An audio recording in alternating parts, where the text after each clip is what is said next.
Hello everyone, I'm here to help you today. I know you use this video to fall asleep, so before that, like the video and subscribe to the channel. Also, where are you from and what time are you watching? Now get comfortable and relax. Ethan stared at the peeling wallpaper in his new apartment, fingers trailing along the cracks that had long since formed where the walls met the floor. The place was small, worn, but it was his. He didn't need much, just a roof over his head and a bed to sleep in after the long hours he spent at work. The rent was cheap, and for someone just starting out in the city, it was a rare find. It was an old building, probably decades older than anything in the area, but it had character. The creaks of the floors were almost comforting, like the building was alive, breathing with him. The air was thick with dust, and the faint smell of mildew clung to the corners of the rooms. But Ethan had never minded that sort of thing. It was all part of the charm. He had moved in just a few days ago, and so far, everything seemed fine. The neighbors kept to themselves. The landlord, a quiet man named Mr. Hollis, was a mystery, but he didn't bother Ethan much. Everything felt oddly normal, at least until today. It was late in the evening when Ethan first noticed the third door. He was leaving his apartment to take the trash out when he saw it.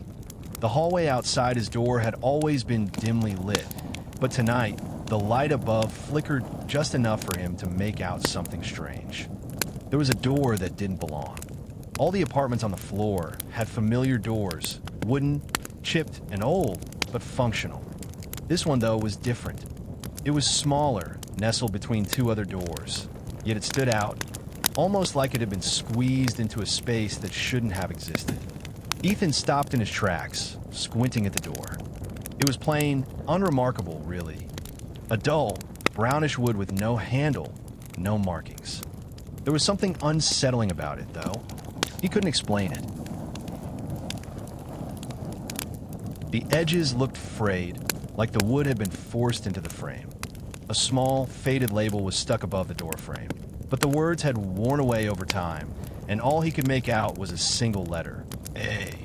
He glanced at the door beside it, his neighbor's, the one with the cracked glass, and then at the door on the other side, which belonged to Mr. Hollis, the building manager. Both were as they always had been, but this door, it felt out of place, like it didn't belong in the same world as the rest of the building. The hairs on the back of Ethan's neck stood up. He took a step forward, instinctively reaching out to touch the doorframe. But before his fingers could make contact, he felt a strange pull in the pit of his stomach. It was as if the door was watching him. He shook the feeling off, telling himself it was just his imagination. He had just moved in. Of course, he was still getting used to the quirks of the building. Probably just another storage closet, something Mr. Hollis had forgotten to tell him about. Ethan shrugged and walked past it, but as he took the trash to the chute, the feeling lingered, gnawing at the back of his mind. The door, the way it had appeared without warning, it didn't sit right with him. Later that night, after an uneventful shift at the coffee shop and a quiet dinner alone in his apartment, Ethan returned to the hallway. He wasn't sure what had compelled him, but his feet moved almost of their own accord. When he reached the spot where the door had been, he froze. It was gone. The door was no longer there. He blinked, rubbing his eyes. He had definitely seen it earlier, hadn't he? Maybe he was more tired than he thought. Maybe it had been some trick of the light, or some part of his mind playing games with him. The more he thought about it, the less certain he became. Maybe I'm losing it, he muttered to himself, shaking his head. But when he glanced down the hallway again, there was no sign of the door. It was as if it had never existed.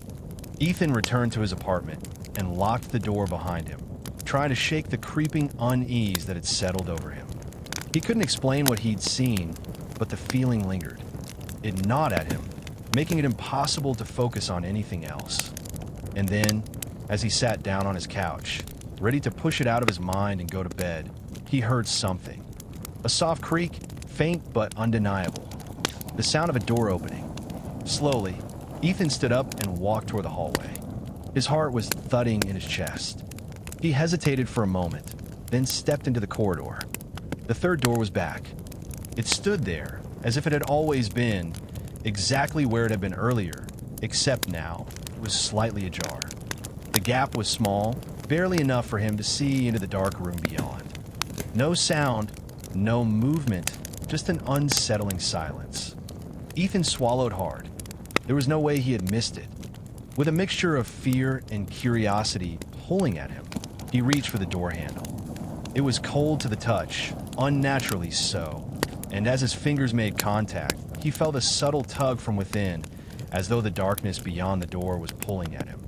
A voice whispered from the other side, low, barely audible, but unmistakable. "Come closer." Ethan recoiled, his heart racing in his chest. He couldn't see anyone, couldn't hear anything beyond the faint, eerie whisper. His mind screamed for him to walk away, to forget this door ever existed. But his body didn't listen. He took a step forward, his hand inching closer to the doorframe. The air grew colder, and the whisper grew louder. "Come closer, Ethan." The door opened a little wider. Ethan's heart raced, and for a moment, his feet felt glued to the floor. The whisper, so soft yet so insistent, seemed to seep into his very bones. It wasn't just a voice, it felt like a presence, like the darkness beyond the door knew him, understood him, and was waiting for him. He couldn't explain why, but his hand reached forward slowly, as if guided by some invisible force. His fingers brushed the edge of the door, and the instant they made contact, a cold shiver ran through him, like ice water had been poured over his skin. The door creaked open wider.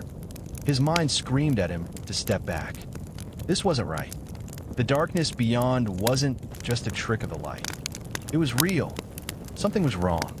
But his body, his thoughts were no longer his own. He was pulled forward like a moth to a flame. Another whisper, this time sharper, more urgent. "Ethan." His pulse throbbed in his temples. Sweat beaded at his forehead as his breath quickened. The darkness felt alive, pressing against him, pulling at the edges of his consciousness. The hallway seemed to blur around him. The walls, the floor, the ceiling, everything twisted into a swirling vortex. All that existed now was the door, the whisper, and the dark, empty space beyond. "Come closer." The words were clear now, commanding, beckoning. With a shaky breath, Ethan stepped into the doorway, his eyes wide, the fear settling in his gut like a stone. As soon as he crossed the threshold, everything shifted. The air grew heavier, thicker, and a coldness wrapped around him, stifling his every breath. But there was no turning back now. The door slammed shut behind him with a deafening thud, and the darkness enveloped him completely. The kind of darkness that wasn't just the absence of light, it was a presence, a weight. It pressed against his skin, inside his chest, where his heart still beat wildly. Then, a figure appeared before him, shrouded in the blackness. A silhouette. It was barely visible, more of a feeling than a shape, but the tension in the air grew. "Ethan," the figure said again, this time with a sense of familiarity, as if it knew him intimately. He stumbled backward, his back hitting the door, but it wouldn't budge. He looked around frantically, but the figure had already vanished, leaving him alone in the suffocating darkness. "It's just my mind playing tricks on me," he thought, trying to steady his breath. "This isn't real. It's not real." But the silence pressed in, thick and consuming, and he felt the cold breath of the unknown at the back of his neck. He wanted to scream, to run, but his legs refused to move. Then, out of nowhere, he heard something, a soft rustling, like whispers in the dark. He couldn't make out the words, but it was clear. There were others. Not just the one figure, there were others in the darkness, too, all around him, whispering, murmuring. Then, without warning, the room shifted again. The darkness evaporated, replaced by a blinding light that burned at his eyes, forcing him to squint. Ethan staggered, the sudden change disorienting him. He blinked rapidly, trying to make sense of his surroundings. The room, no, the space was gone. In its place was a corridor, a familiar one he recognized. It was the hallway of his building. But something was wrong. The hallway looked older. The walls were cracked, the floorboards warped, and the air was thick with dust. The door he had entered through was gone, replaced by a set of stairs that spiraled downward into an abyss of darkness. He took a step forward, unsure of what to do. His instincts told him to turn around, to leave this strange, twisted place, but his legs moved on their own, taking him down the corridor, past doors that were both familiar and unfamiliar at once. As he passed an apartment, the door creaked open. Ethan froze. Inside, he saw a figure sitting at a table, an older version of himself, his face gone, his eyes hollow and lost. Ethan, the older version, said softly, without turning to look at him, "You shouldn't have come." The words hit him like a punch to the gut. His mind reeled as he took a step back, but something grabbed his arm. He turned, and the hallway was different now. The walls were closing in, pressing against him, suffocating him. "Who are you?" Ethan gasped, his voice cracking. The older version of himself looked up, his face twisted in a silent scream.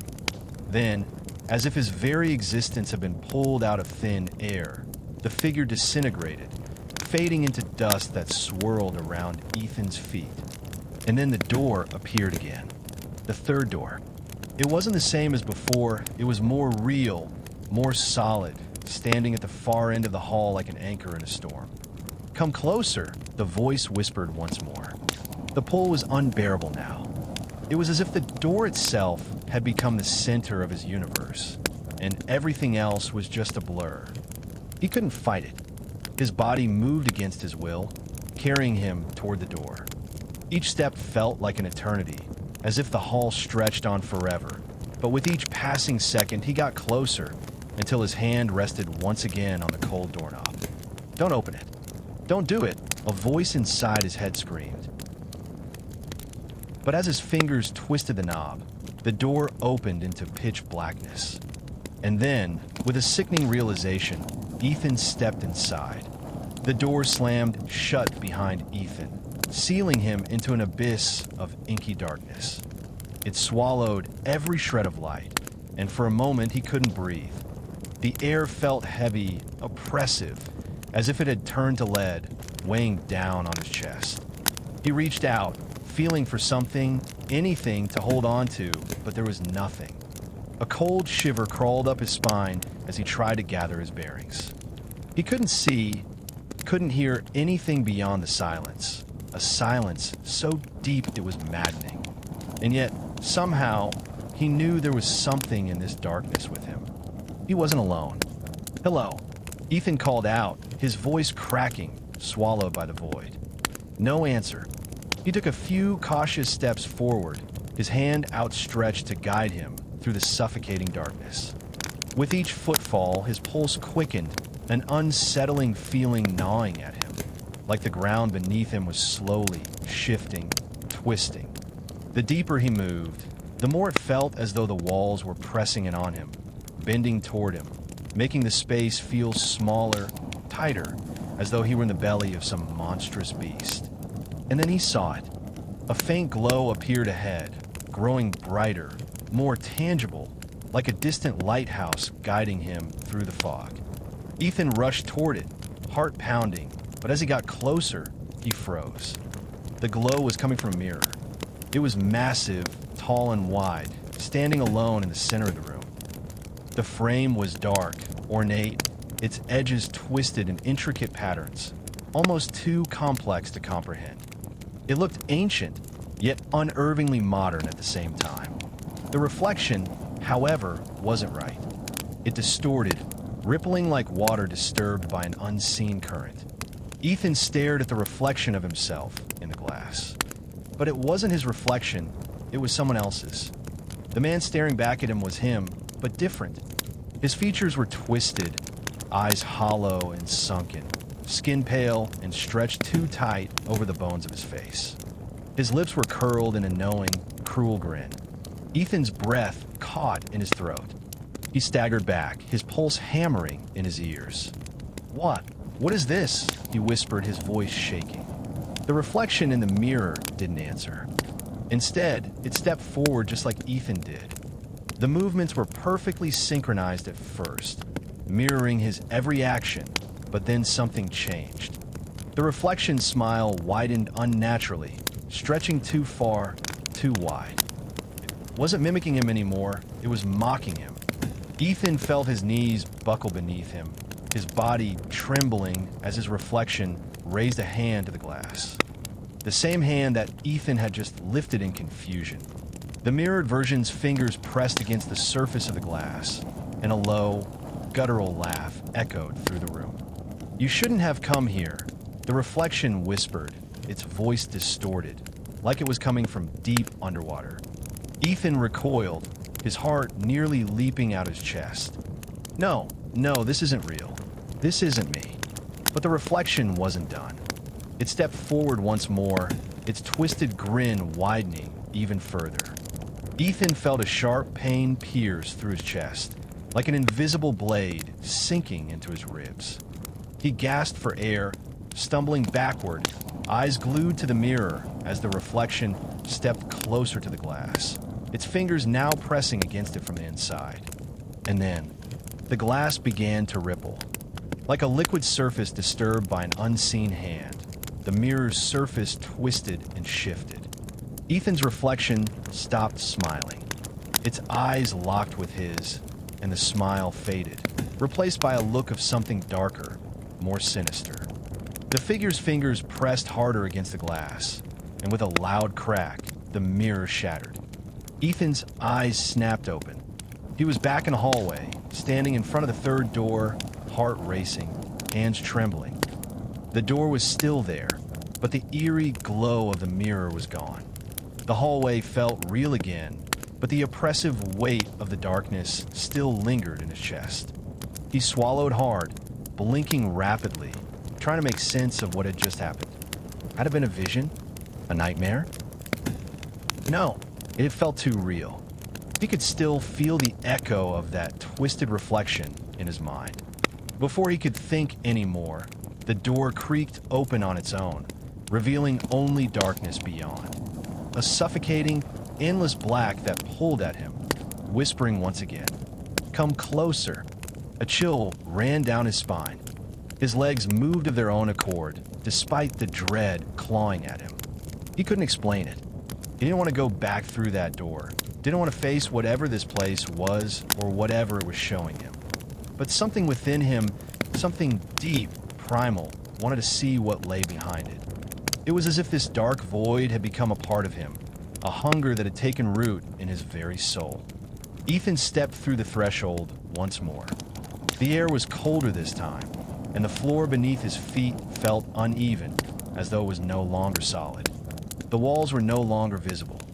All that existed now was a vast, endless chasm that stretched before him, its edges too far to see. A void so deep that he could feel it tugging at his thoughts, at his very identity. And there, in the distance, a faint glow appeared once more, like a beacon. Ethan couldn't resist it. He started walking toward it, his body moving with a sense of purpose, though he didn't know why. He had to know what this place wanted from him. With each step, the glow grew brighter. It was a light, a single flickering flame. And as he approached, he saw it was attached to a single, grotesque object. A mirror. Another one. But this mirror was different. Unlike the last, it was not just a reflection of his face. It was a reflection of something much darker. A version of himself, his eyes bloodshot, his face covered in dirt, standing in front of him with a smile that was not his own.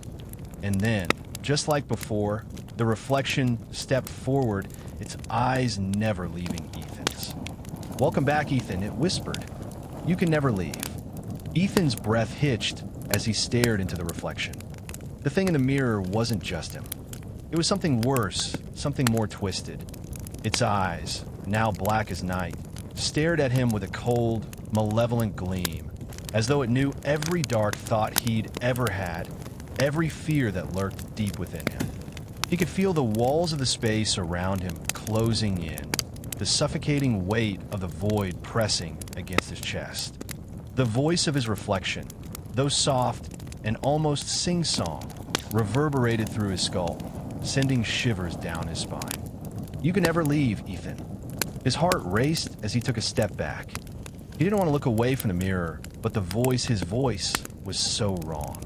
It pulled at him, making his body shake with terror. He wanted to turn, to flee, but his feet felt frozen to the floor, as though the very ground was holding him captive. The reflection grinned wider, its mouth stretching impossibly, revealing teeth that were sharp and jagged like broken glass. Ethan tried to speak, but the words caught in his throat. He couldn't breathe, couldn't think. The terror, the panic, they consumed him. His mind raced through 1,000 thoughts, but nothing made sense. This wasn't real. It couldn't be. He closed his eyes, tried to block out the reflection, but the images burned into his eyelids. The smile, the eyes, the voice. "It's already too late," the reflection whispered. "You belong to this place now." The light from the mirror began to grow brighter, too bright, until it was blinding. Ethan squinted, his body stiffening as the glow overwhelmed him, sinking into his bones, into his very soul. Suddenly, the world around him shifted again, and his feet were no longer touching the ground. He gasped, his body falling, plummeting into an abyss. The endless void stretched before him, an infinite nothingness that twisted and writhed. The fall felt endless. But then, as quickly as it had begun, everything stopped. The world solidified beneath him, and he was standing once again in the hallway. But it wasn't the same hallway. It was darker, more decrepit, like a place forgotten by time itself. He stood alone in the middle of a long corridor, his breath shallow, eyes darting nervously from door to door. The floor creaked beneath him, the air thick with dust, heavy with the same oppressive cold he'd felt when he first entered the third door. Everything felt wrong. There was no light above him, no warmth. The only source of light was the faint flickering of a single bulb at the far end of the hall. The walls seemed to pulse, as if they were breathing with him. The doors on either side of him were all the same, old, wooden, with peeling paint, but none of them had handles. None of them were accessible. Ethan's heart raced as he began walking down the hall, his footsteps echoing in the silence. The hallway stretched on endlessly, twisting and turning in impossible directions. It felt like a maze, one he couldn't escape. The air grew colder as he walked. His breath misted before him, and he hugged his arms to his chest, shivering. The walls seemed to close in as he moved forward, narrowing the space until it was just wide enough for him to squeeze through. Then, as he walked past one of the doors, he heard something. A sound. A whisper. It was faint at first, like the wind against the walls, but then it grew louder. It was calling his name. Ethan. The voice was familiar, but it wasn't his own. It sounded like it was coming from behind the door. He stopped in his tracks, his heart skipping a beat. Ethan, come closer. The whisper sent a chill through his spine. He hesitated, his hand twitching at his side as though it wanted to reach out toward the door. But he knew better. He knew better than to give in to this. But the door was different now. The air around it was thick and pulsing, alive with an energy that was both inviting and terrifying. There was no way to resist it. His feet carried him toward the door, against his will, against his better judgment. He reached for the knob, his fingers cold as they wrapped around the handle. It turned with a faint creak. The door opened. Beyond it, there was nothing. No walls, no floor, just an endless black void. But from that darkness, a shape began to emerge. It was slow at first, taking form out of the nothingness, but soon enough, it became clear. It was a figure, tall, thin, with impossibly long arms that reached toward Ethan. It was featureless, like a shadow, except for its eyes. Eyes that were black, deep, and endless. It stepped forward, crossing the threshold into the space beyond the door. Ethan backed away, his legs trembling, but it followed him. With each step it took, the darkness grew. The floor beneath him seemed to ripple like water, and he could feel the very walls pressing in, pushing him toward the figure. "You're not supposed to be here," the figure whispered, its voice cold and hollow. Ethan's body refused to move. His mind screamed for him to run, but his feet wouldn't obey. He was trapped in this nightmare, unable to escape. The figure stepped closer, its gaze never leaving his face. Ethan felt as though it was looking into his very soul, stripping away his every thought, every fear, leaving him bare and exposed. The emptiness behind the figure seemed to stretch on forever, an abyss he was helpless to avoid. "You belong to this place now," the figure whispered again. Its voice was no longer cold. It was familiar. It was his own voice, his own thoughts. "No," Ethan gasped, shaking his head. "No, I don't belong here. I'm not like you." But the figure only smiled, its lips stretching wider, too wide. "Yes, you are." The floor beneath Ethan's feet cracked open, and the darkness surged toward him, swallowing him whole. The darkness consumed Ethan with a violent force, pulling him downward as though the very ground beneath him had vanished. His body jerked violently as he fell, disoriented and desperate. He tried to scream, but no sound escaped his mouth. It was as if the darkness had stolen his voice, silenced him in a way that felt far more terrifying than anything physical. For what felt like an eternity, Ethan fell, tumbling, spinning, his body twisting through a void that had no end, no beginning, just an endless spiral of blackness. And then, as abruptly as it had started, the fall stopped. Ethan's feet slammed into the ground, sending a jolt of pain through his legs. He staggered to regain his balance, but the moment he stood, he froze. The place he found himself in was familiar. Too familiar. He was back in the hallway. The same hallway. The same endless corridor. He could feel his pulse in his throat as he looked around, panic creeping in. There was no mistaking it. The cracked, peeling walls, the flickering lights, everything was exactly as it had been before. But no, this wasn't possible. He had just fallen into a void. He had just encountered that dark figure. It couldn't have just stopped. He couldn't be back here. No, he whispered to himself, backing away in a daze. This can't be happening. This can't be real. But the corridor stretched on endlessly before him. The doors, now more warped and distorted than before, lined both sides, and the oppressive air weighed heavier than ever. The dim light above him flickered, casting shadows that moved with a life of their own. He turned around to see the door he'd just passed through, but it was gone, replaced by another. One he hadn't noticed before, its edges frayed and blackened, the wood warped and splintering. A faint, hollow sound came from behind it, soft, rhythmic like something was waiting. Ethan's heart hammered in his chest as he approached it, drawn in once more against his will. His hand reached for the doorknob, his skin crawling as his fingers touched the cold metal. This wasn't real. It couldn't be. This had to be some twisted nightmare. It had to be. But the moment his hand grasped the knob, a shock of electricity ran up his arm. The door creaked open on its own, the sound eerie and unnatural.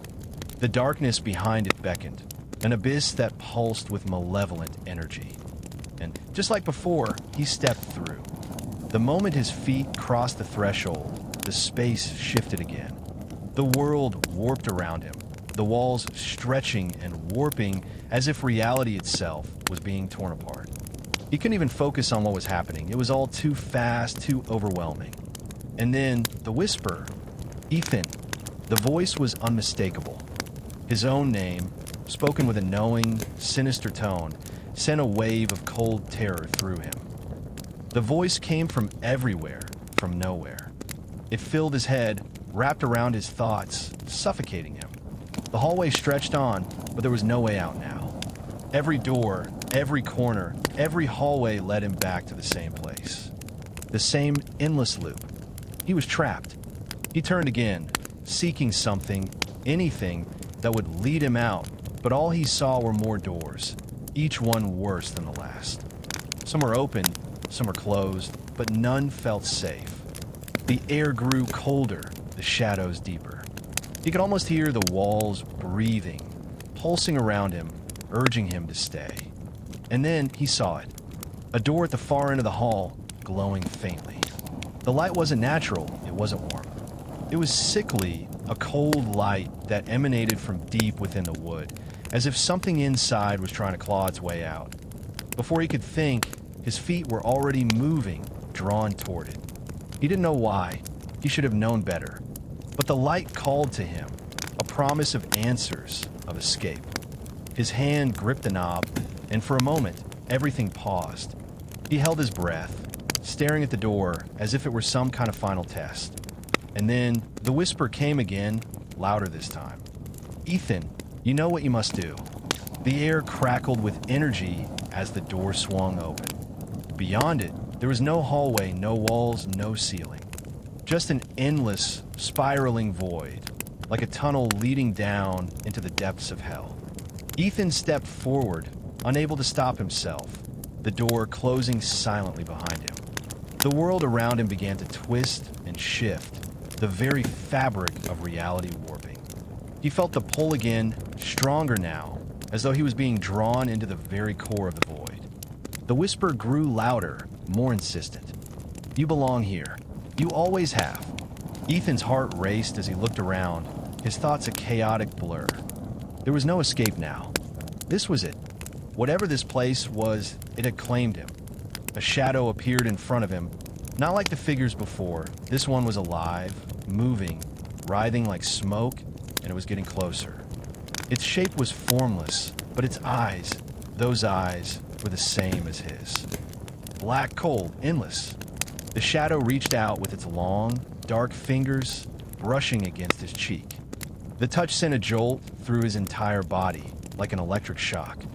The air was thick, suffocating, and the ground beneath his feet was vanishing. "You cannot escape your destiny, Ethan," the shadow said, its voice a distorted echo of his own. The ground gave way completely. Ethan plunged into the abyss, the weightless void swallowing him whole. His stomach twisted as he fell, endlessly, hopelessly. His limbs flailed, but there was nothing to grab onto, nothing to stop his descent. It felt as if the darkness itself had a grip on him, dragging him deeper, deeper. Then, impact. His body slammed against something solid, but there was no pain. He gasped, coughing as he rolled onto his side. The air was thick, stale, heavy with something rancid. He blinked rapidly, tried to adjust his vision, but there was no light, only the suffocating blackness surrounding him. Then a sound, a soft, wet shuffle. Ethan's breath hitched in his throat. Something was moving nearby, not walking, crawling. His heartbeat pounded in his ears. He forced himself to stay still, straining to hear through the oppressive silence. The shuffling grew closer, dragging, scraping against the unseen floor. He felt it now, the presence. It was near. A whisper slithered through the dark. "Ethan." The voice sent an ice-cold blade through his spine. It wasn't his voice, but it was familiar, too familiar. His own name, spoken by something that was not human. Ethan squeezed his eyes shut, biting down on a rising panic. He wanted to run, to move, to do something, but his body was frozen in terror. A breath ghosted against his ear, warm and rancid. "You don't belong here." A sharp, sudden force yanked at his ankle. Something had grabbed him. Ethan screamed, kicking wildly as the grip tightened, pulling him across the unseen floor. His fingers scraped against the rough ground, searching for anything to hold on to, but the darkness offered nothing. The sound of his own body being dragged echoed in the emptiness. Then light. A single, weak glow flickered ahead, like a dying candle flame. The thing pulling him hesitated just for a second, and that was all he needed. With every ounce of strength, Ethan twisted his body, jerking his leg free from the unseen grip. He scrambled forward, crawling toward the flickering light, gasping, trembling. The shuffle behind him resumed, faster now. It was chasing him. The glow ahead grew, revealing an arched doorway made of splintered wood. Beyond it was a dimly lit room, walls covered in faded wallpaper, peeling and damp with something dark. Ethan lunged through the doorway, rolling onto the wooden floor. The moment he crossed the threshold, the door slammed shut behind him. Silence. Ethan lay there, panting, his body trembling.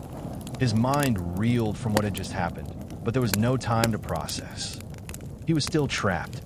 Slowly, he sat up, scanning the room. It was an old study, dusty and forgotten. Bookshelves lined the walls, their contents rotting and crumbling. A single oil lamp sat on a wooden desk in the corner, casting weak, flickering shadows. But then he saw it. The mirror. It stood tall against the farthest wall, its glass cracked and fogged, yet somehow still reflecting.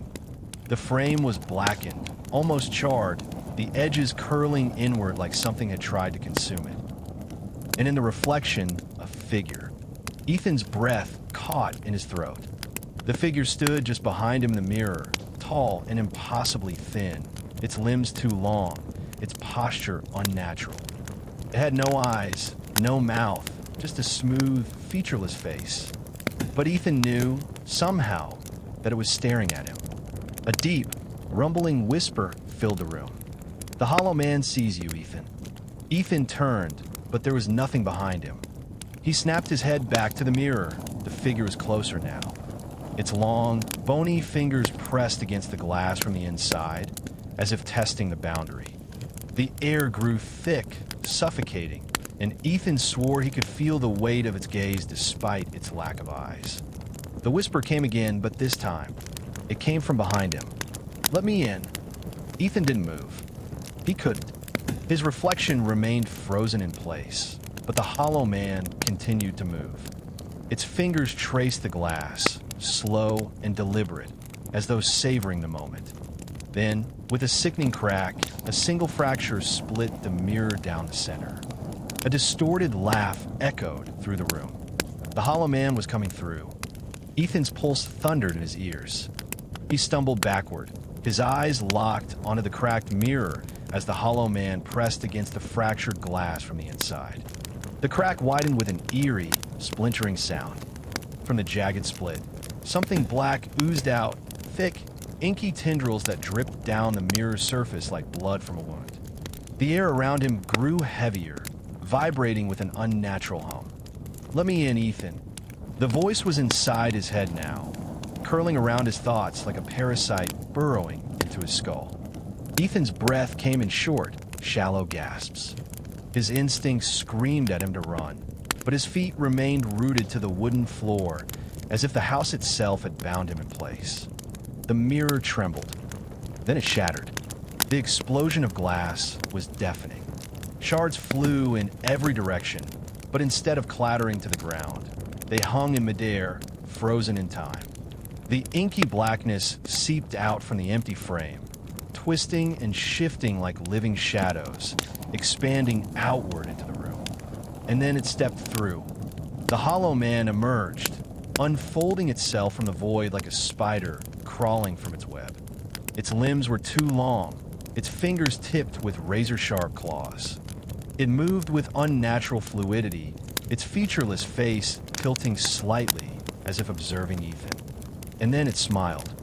A mouth ripped open where there had been none before, stretching impossibly wide, revealing jagged, needle-like teeth.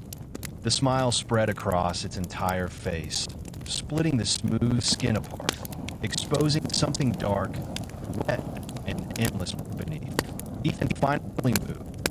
He bolted toward the door, his legs nearly giving out beneath him. His fingers fumbled against the handle locked. No, no, no. A slow, deliberate tap. Tap, tap sounded behind him. The Hollow Man wasn't rushing. It was taking its time, savoring the moment. Ethan's eyes darted across the room. There, the desk.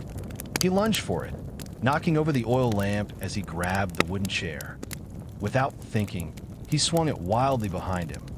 The chair splintered into pieces as it struck the Hollow Man's arm. but the entity didn't even flinch. It took another step. "You cannot fight me, Ethan." The voice slithered through his mind like oil, slick and suffocating. Ethan backed away, his heel catching on the uneven floorboards. He crashed to the ground, scrambling backward as the hollow man loomed over him.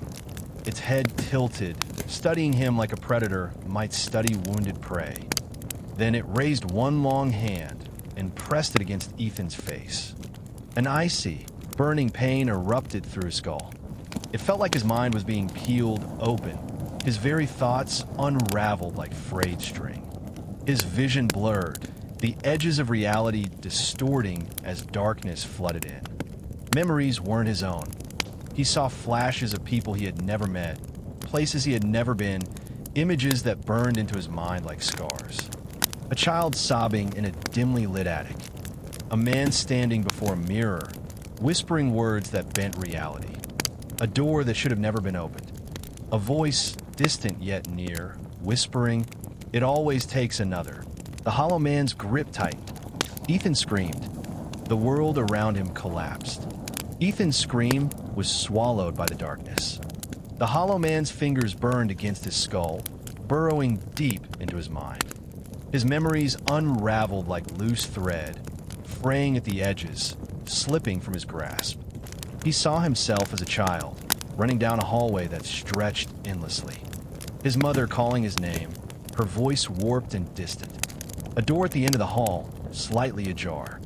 The feeling of being watched from the other side. Another flash. A stranger's memory, a woman trapped in a mirror, pounding against the glass, her eyes hollow with terror. Behind her, a shadow grew, stretching, taking her place. The images twisted, flickering faster, until they became his own.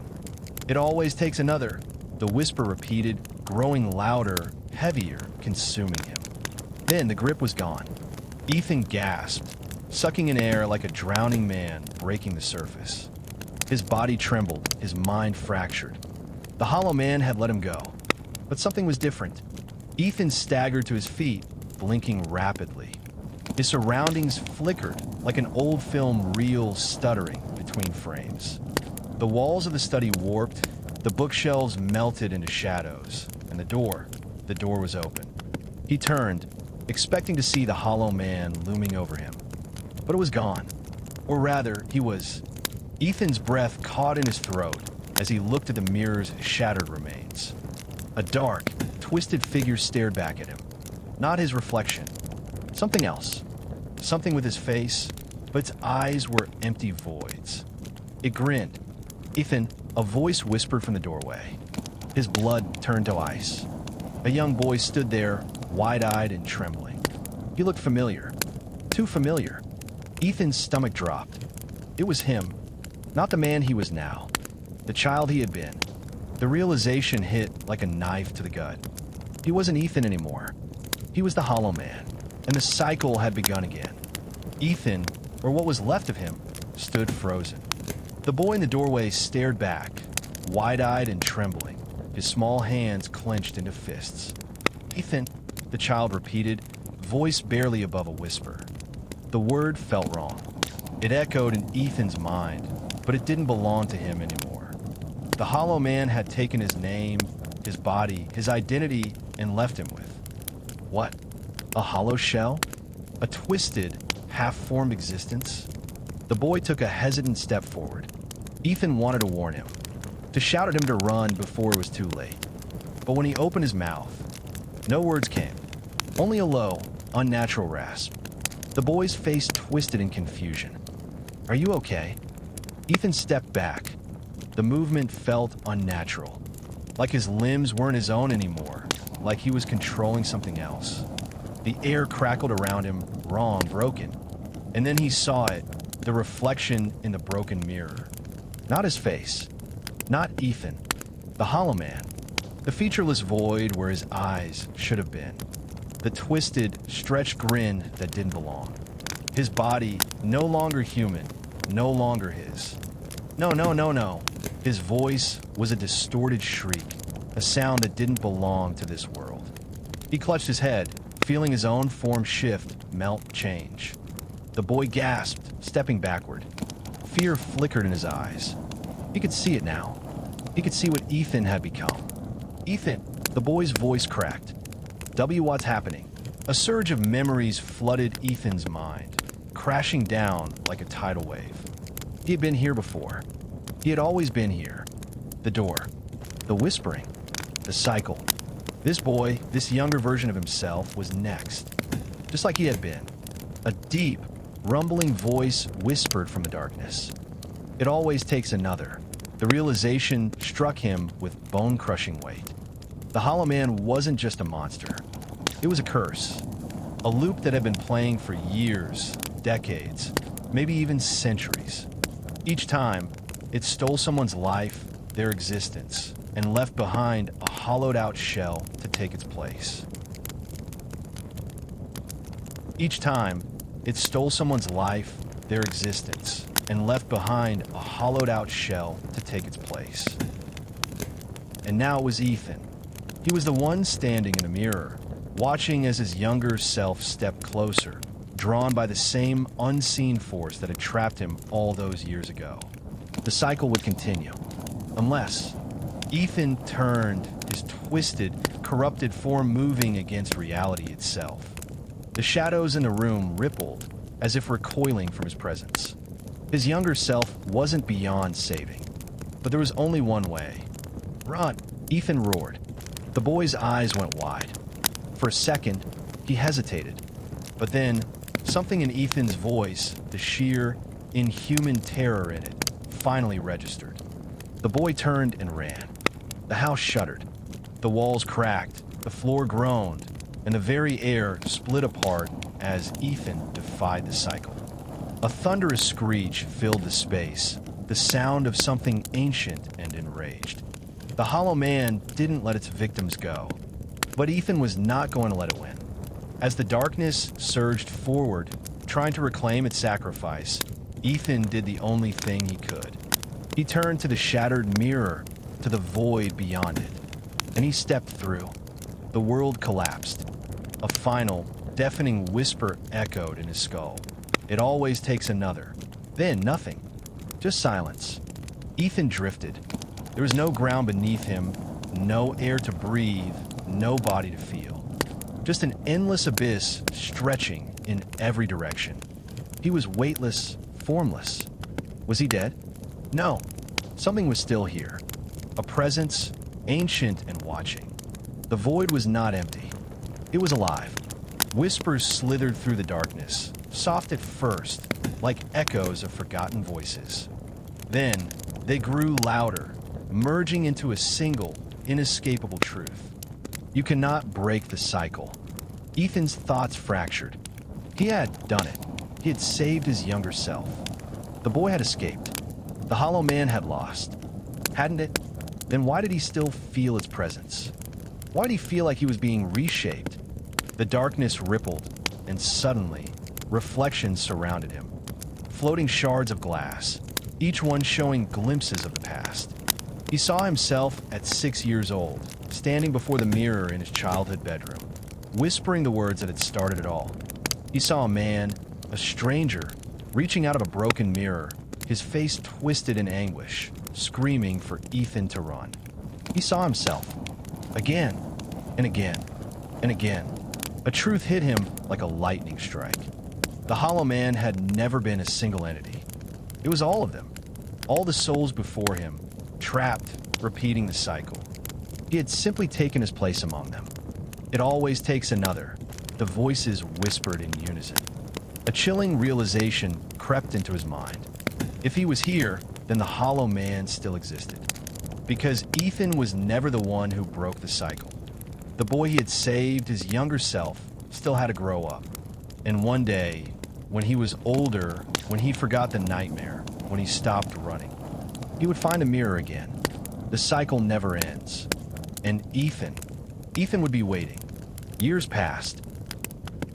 The boy, Ethan, grew up, the memories of that terrifying night buried beneath the weight of childhood forgetfulness. He convinced himself it had been a nightmare, a trick of the mind.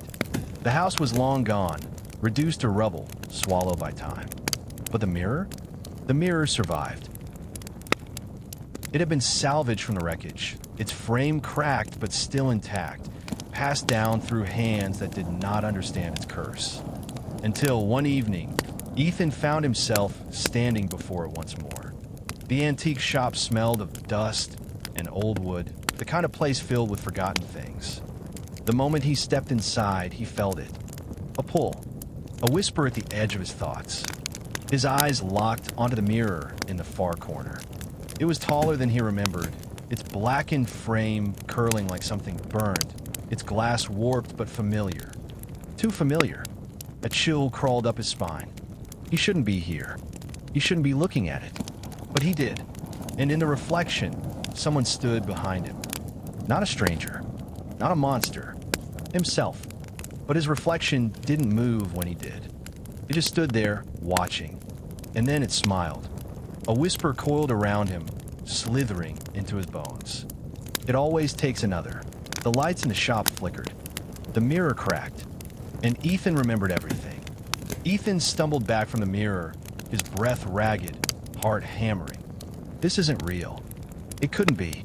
But the reflection remained, his own face, unchanged except for the smile. A grin that stretched too wide, too wrong. A grin he knew wasn't his. It always takes another. The whisper came from the glass, curling into his ears like smoke. The shopkeeper's voice startled him. Something wrong with the mirror, kid? Ethan turned, his pulse still spiking, but the man's face was blank, indifferent. The world outside the mirror remained normal. Only his reflection had changed. He forced himself to swallow the rising panic. How much? The words left his mouth before he could stop them. Somewhere deep inside, he already knew this mirror belonged to him. The shopkeeper shrugged. You want it? $50 and it's yours. Ethan hesitated. Every cell in his body screamed at him to walk away. To leave, forget, run. But he didn't. Instead, he reached for his wallet, and the mirror smiled wider.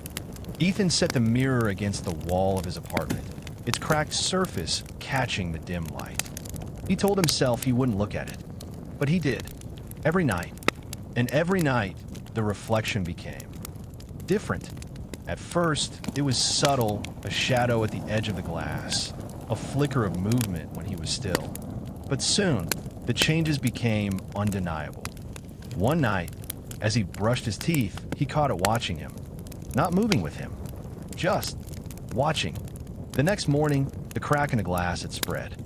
By the third night, he woke to find the mirror had moved.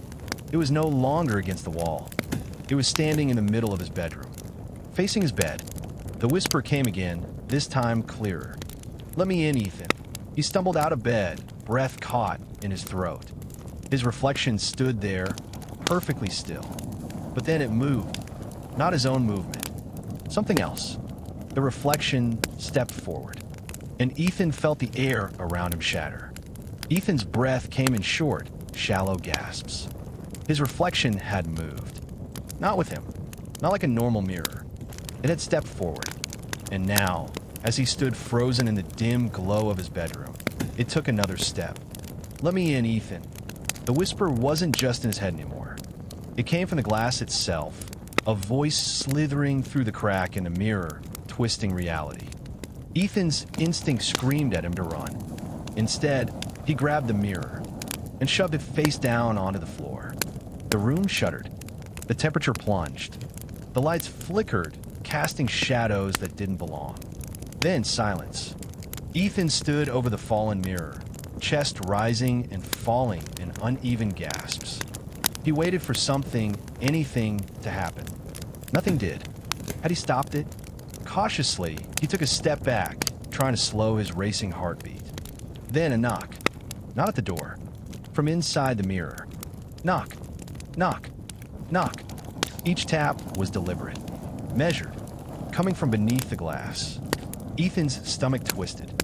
No, this wasn't happening. And then, slowly, like something pressing against the other side, the mirror rose. All on its own. It lifted off the ground, turning upright, revealing the reflection again. except Ethan was no longer in it. He staggered back. His reflection was gone. In its place stood something else. Something with his shape, his body, but not his eyes. The hollow, black pit stared back at him, endless and hungry. Then it smiled. It always takes another. The lights died. The mirror shattered. And Ethan felt himself falling. Falling. Falling. Straight into the void. When Ethan opened his eyes, he wasn't in his bedroom anymore. He was in a place with no walls, no ceiling, no escape. Just a cold, endless mirror world. And in the distance, through the swirling darkness, he saw something moving. No, someone. Another person. A woman standing in front of a mirror just like his, staring in horror as her reflection moved on its own. Ethan tried to scream, to warn her, to tell her to run. He was inside, trapped, but no sound came, because he was no longer outside the mirror, and the Hollow Man was free. Ethan's legs trembled beneath him as he stood in the endless expanse of glass. He could feel the weight of the darkness pressing in around him, closing in tighter with every breath. The air tasted stale, cold, and thick like it was made of nothing. The woman, another soul trapped in this mirror world, was still standing in front of her own reflection, eyes wide with confusion, her fingers trembling as she reached out to touch the glass. Ethan's pulse quickened. This place, it was familiar. He had seen this before in his own reflection. The same empty void, the same shattered pieces floating in the distance.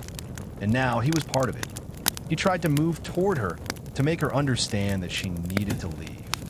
But as his feet moved forward, the mirror world twisted. His reflection, his own familiar self, suddenly appeared beside him. But it wasn't him. It was the Hollow Man in disguise. The reflection, it tilted its head and grinned.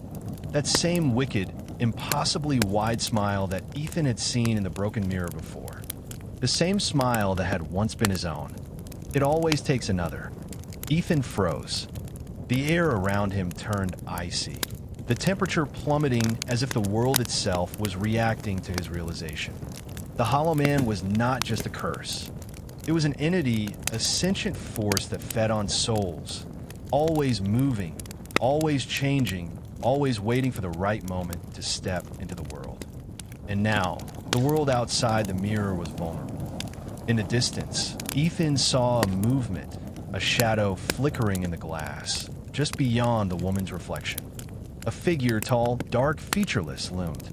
Her reflection was changing. Her face twisted, stretched wide, black voids taking the place of her eyes.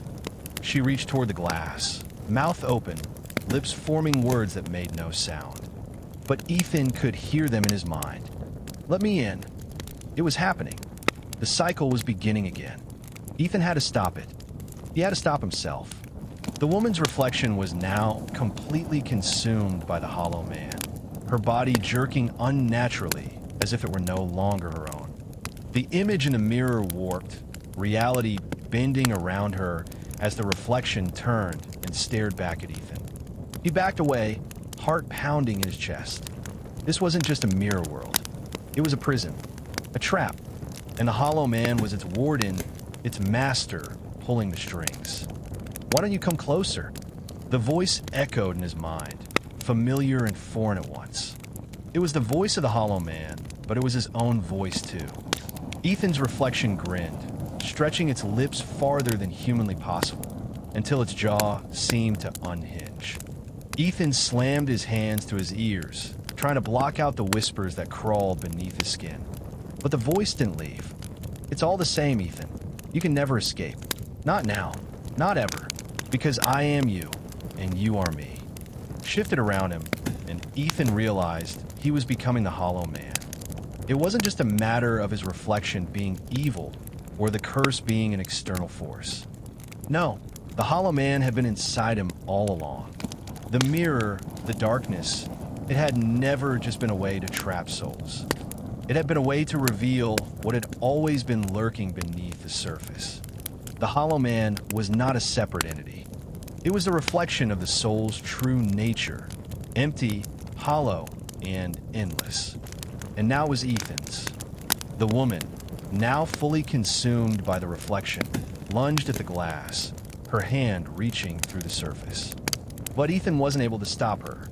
He wasn't even sure if he wanted it anymore. Because if he stopped her, if he stopped the cycle, he might lose what was left of himself. The glass around him splintered, the world breaking into sharp pieces that tore at Ethan's mind. He was falling again, like before. Falling through a never-ending abyss of mirrors and reflections that didn't belong. He could feel himself being pulled back to the real world, back to the broken mirror. And then, in the distance, a figure appeared, the woman. Her reflection was now complete, standing tall, free of the hollow man's influence. She was looking at him with recognition, fear in her eyes.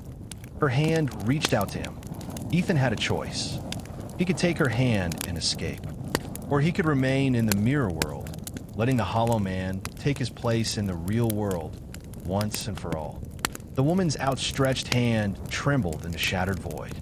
Her eyes were filled with hope, but there was something else there too, a knowing, a recognition that Ethan wasn't just trapped in this world. He was part of it now.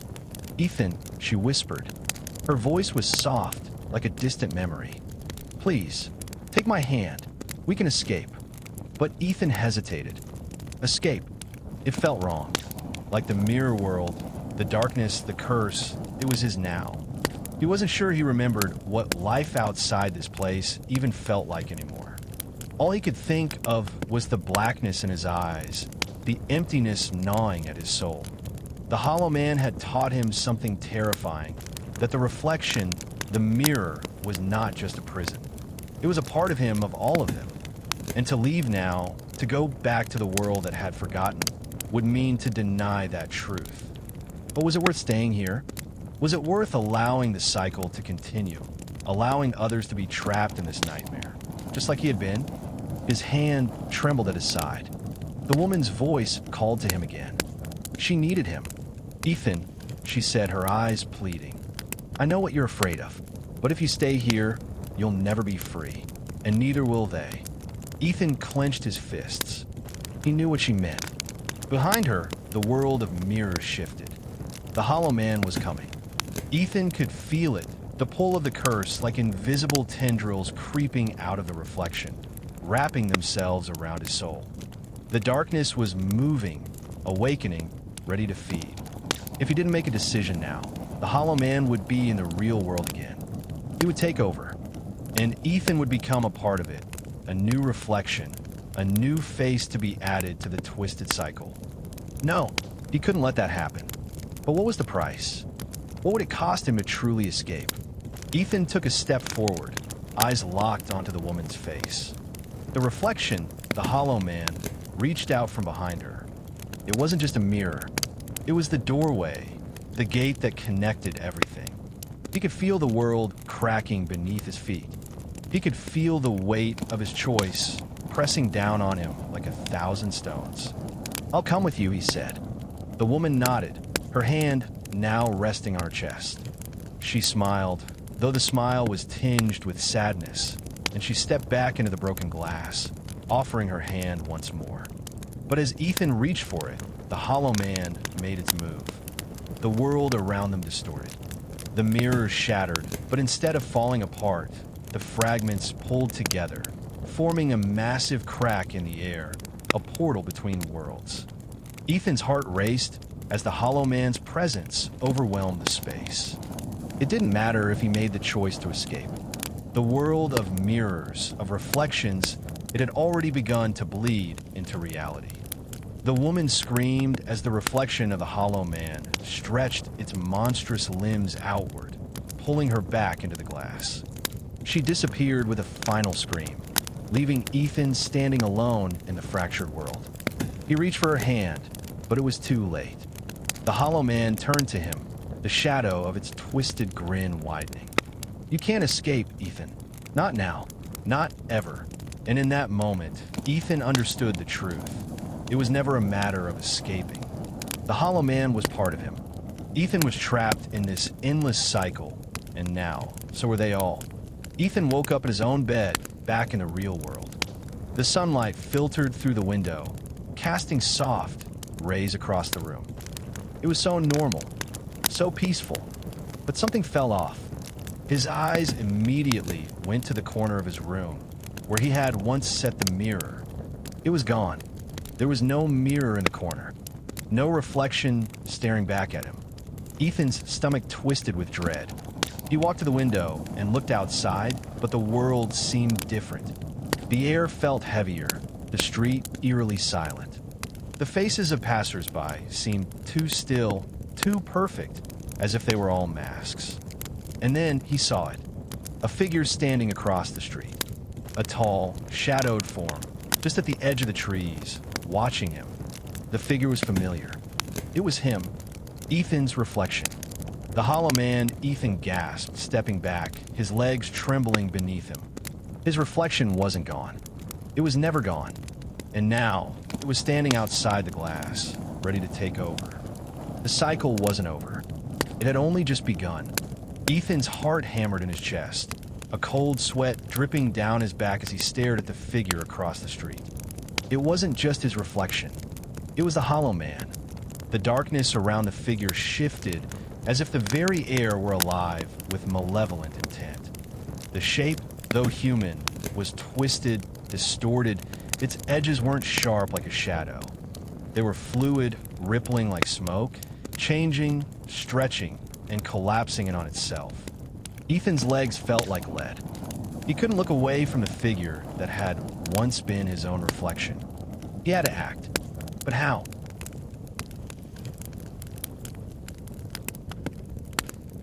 For the first time since he had set foot in that cursed mirror, he felt something stronger than fear, a growing sense of resolve. The hollow man, his twisted reflection, was out there now. The world wasn't just bleeding into the mirror world, it was merging with it. If Ethan didn't stop it, everything would be lost. He backed away from the window, his mind racing. How? How could he possibly fight the hollow man when it had already taken so much from him? The whisper came again, but this time it was different. It was his own voice, familiar and strange at the same time, curling in his thoughts, dark and luring. You know what must be done? Ethan's blood ran cold as the words settled over him. He had heard this before.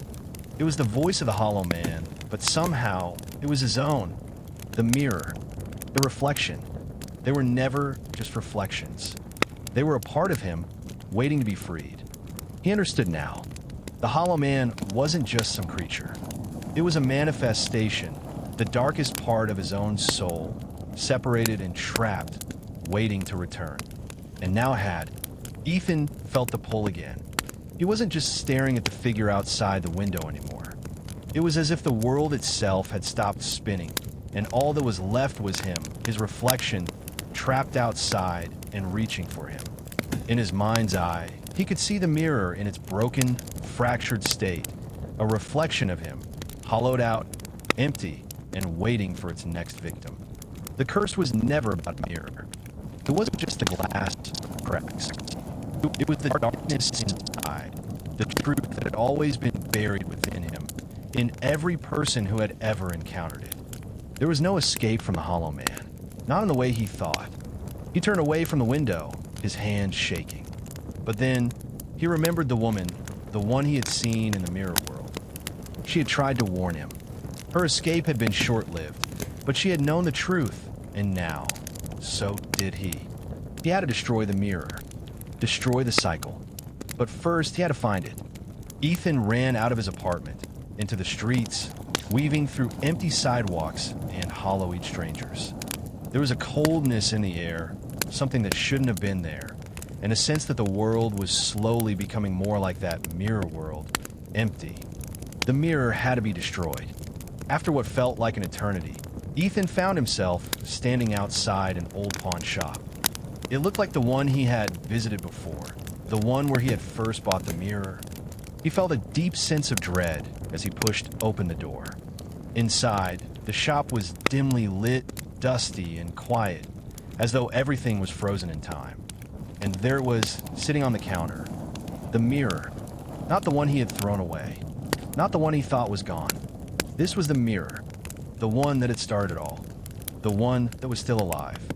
Ethan stepped forward, his pulse hammering in his ears, his heart racing with the urgency of knowing that this moment would define everything. He reached out, his hands trembling, and touched the glass. It was cold. Cold like death. Cold like something that was waiting. And when his fingertips brushed the surface, he saw it. His reflection. But it wasn't his reflection anymore. It was the hollow man, standing in his place, smiling that twisted, endless grin. His own features were gone, replaced with a blank, abyssal stare of something other. Ethan's breath caught in his throat. He reached into his pocket, his fingers grazing the blade he'd brought with him, the only tool that could cut the cycle. His hand shook as he held the knife up, the sharp edge catching the light. He looked at the mirror one last time, feeling that pull, that tug at his chest. The hollow man stared back, taunting him, mocking him. But Ethan wasn't going to let it win. With a scream, he drove the knife into the mirror. The glass shattered, cracking, splintering like the fragile world around him. The world seemed to tear apart as the glass splintered and cracked. Ethan could feel the coldness vanish. The oppressive pull that had been dragging at his soul for so long began to recede, and the air in the room warmed. But it wasn't over yet. The reflection of the hollow man, that thing, was still there. It didn't vanish with the glass. Instead, it swirled into the air, an unnatural shape, a distortion of reality. It seemed to melt into the very fabric of the world, seeping into the shadows, crawling into the cracks, waiting for the moment to return. Ethan stumbled back, breathing heavily, his eyes wide. He had broken the mirror, he had broken the cycle. But the hollow man was not gone. It had escaped, and it was waiting, because it was part of him.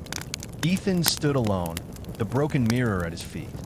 The world outside seemed unchanged, but he could feel the weight of it, the hollow man, the curse, still pressing down on him. And as he turned to leave, the whisper came again. "You can never escape me, Ethan. I am you." The reflection, the hollow man, was still inside. And no matter how far he ran, no matter how hard he fought, it would always be with him. Because the mirror wasn't just a curse. It was a doorway to the soul. And no one, not even Ethan, could ever truly break free.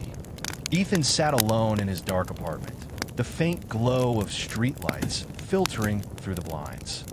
The mirror was gone, but the curse lingered, gnawing at him from the inside.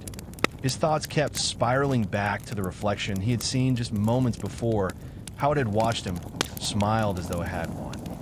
It never truly left. For weeks, Ethan tried to move on, tried to live a normal life. He went to work. He made small talk with his coworkers. He even smiled at people on the street. But every day, the sense of emptiness grew. There was a weight in the pit of his stomach that never went away, a constant feeling of being watched, even when he was alone. The truth was undeniable. The hollow man was still inside him. It was only a matter of time before it made its move. Ethan found himself back at the pawn shop one night, standing in front of the dusty counter where the mirror had once sat. His hands shook as he reached for the door, his mind fighting against the instinct to turn and run. He couldn't help it. There was something pulling him back here, something drawing him to the darkness. When the bell above the door jingled as he stepped inside, the shopkeeper, an old man with sunken eyes, looked up. His gaze was too knowing, too familiar. "Back again?" the shopkeeper asked in a voice thick with warning.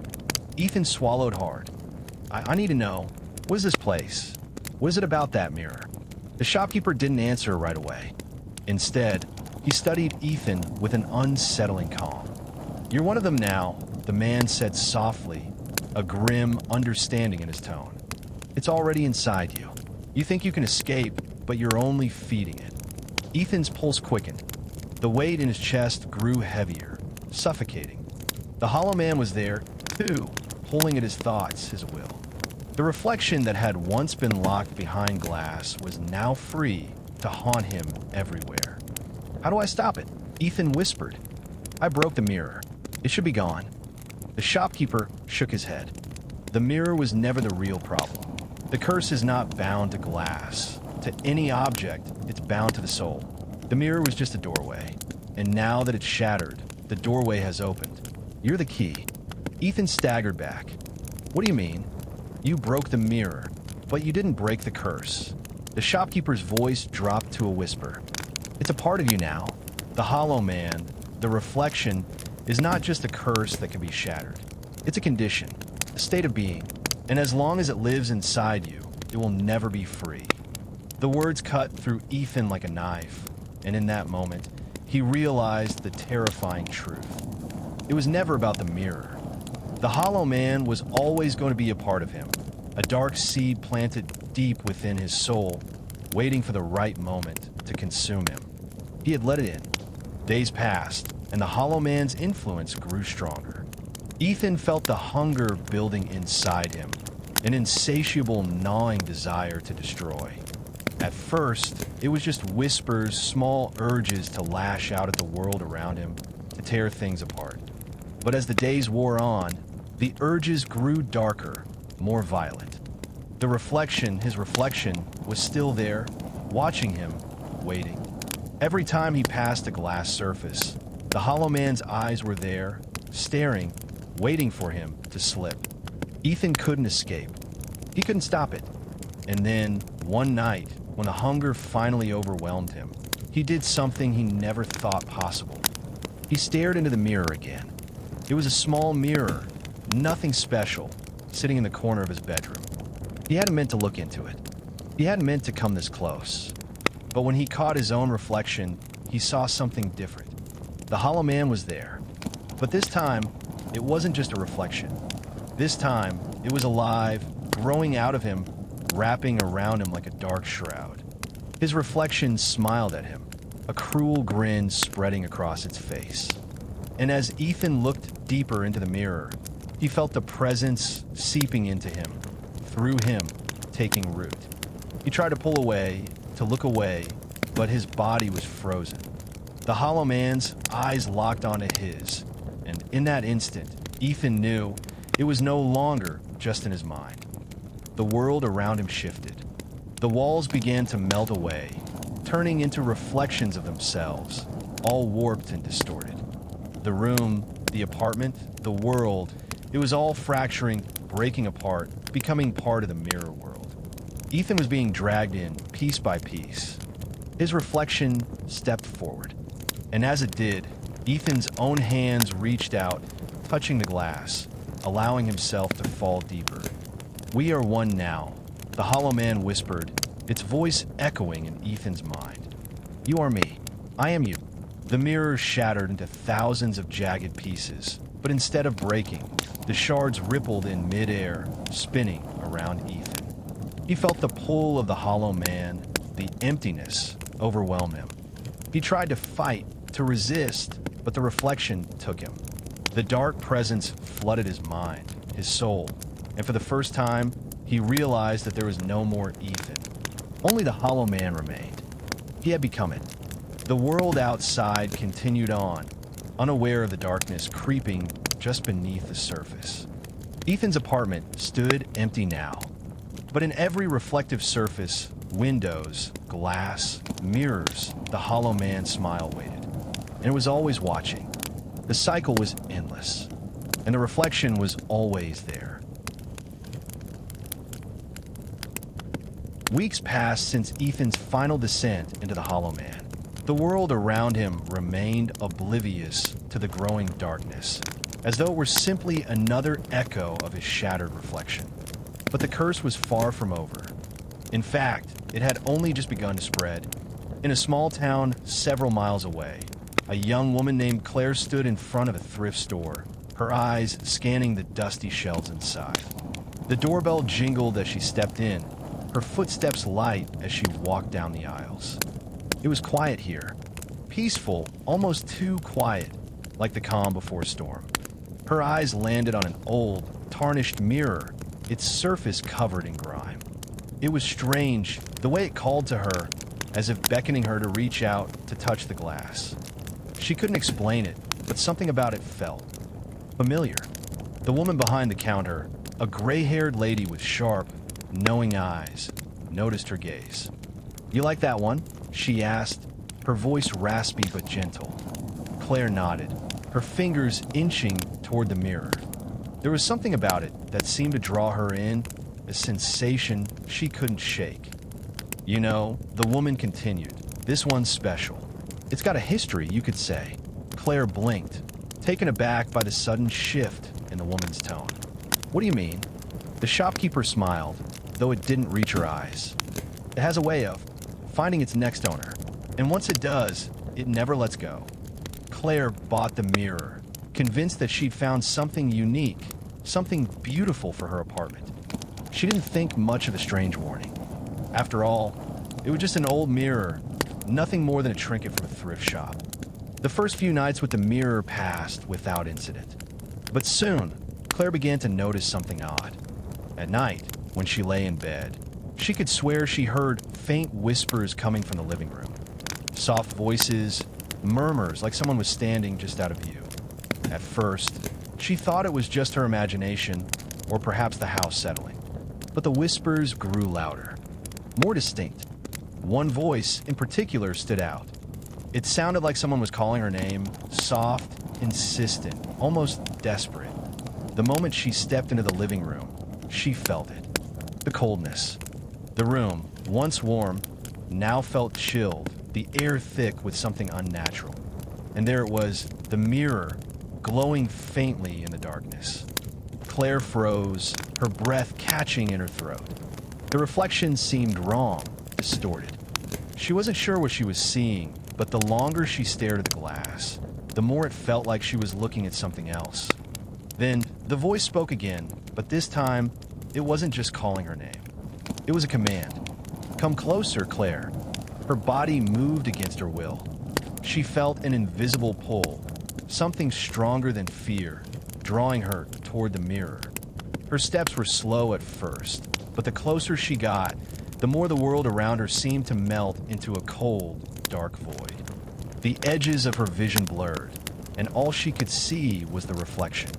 It was there, staring back at her, not her reflection, but something else. Something dark, twisted, and hungry.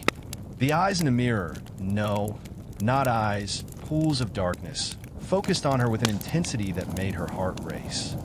The grin that spread across its face wasn't hers. It was the same smile she'd seen in the Hollow Man, the same smile that had haunted Ethan. Claire felt the darkness closing in around her, suffocating her. She tried to pull away, to scream, but her voice was stolen. "Welcome back," the voice whispered, cold and hollow. "You've been chosen." Before she could react, the mirror cracked.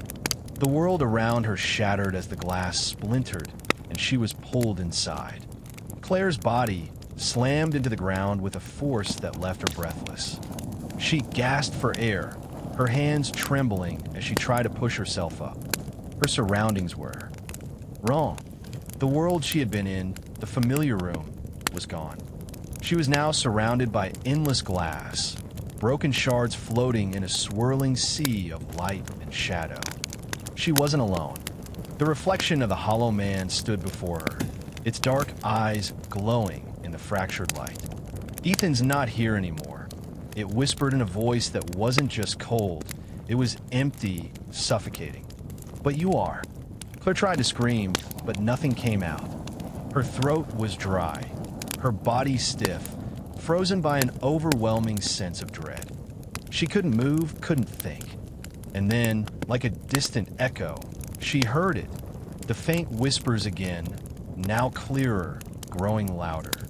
"You're a part of it now." She realized, too late, that the curse had claimed her. She wasn't just trapped in the mirror world, she had become a part of it. Another reflection, another soul lost to the Hollow Man. And just like that, the cycle began again. Back in the real world, the mirror had once again found a new owner. The pawn shop, now eerily empty, stood as a monument to the curse's endless hunger. Claire's reflection remained, waiting to call someone else to the same fate. The Hollow Man had found a new vessel, and it would never stop. Claire's eyes fluttered open, but the world around her wasn't the one she had known. She was no longer standing in a mirror-filled void, but somewhere darker, more oppressive, an infinite landscape of shadow and glass. Her limbs felt heavy, as though she were underwater, and she could barely force herself to sit up. The air was thick, pulsating with an energy that made her heart race and her skin prickle. She reached up and touched her face, feeling the cold, slick surface of what she could only describe as a mirror-like skin. Her reflection was gone. For a brief moment, Claire thought she might still be dreaming, that perhaps everything had been a figment of her imagination. But the reality of it, the crushing, suffocating silence around her, told her otherwise. Everywhere she looked, she saw broken shards of mirrors, each reflecting her face, but not really. They weren't reflections anymore. They were distorted, warped, hollow versions of herself. Her true form, her true self, seemed distant, out of reach. A shadow moved from the corner of her vision, drawing her gaze. She spun around, breath quickening. And there, just in the distance, stood the figure she had feared, the one she had seen in the mirror at her apartment. It was the same reflection, but this time, it was alive, stepping toward her with slow, deliberate steps. The Hollow Man, its eyes locked onto hers, and in that moment, Claire felt something deep within her stir. A recognition. She had seen this before, felt it. It wasn't just a face. It wasn't just a haunting reflection. It was the darkness inside her, a piece of her soul now lost, now claimed. And the realization hit her with the force of tidal wave. She had become a part of the Hollow Man. The Hollow Man spoke, its voice distorted, deep, like the sound of shattered glass being ground beneath a boot.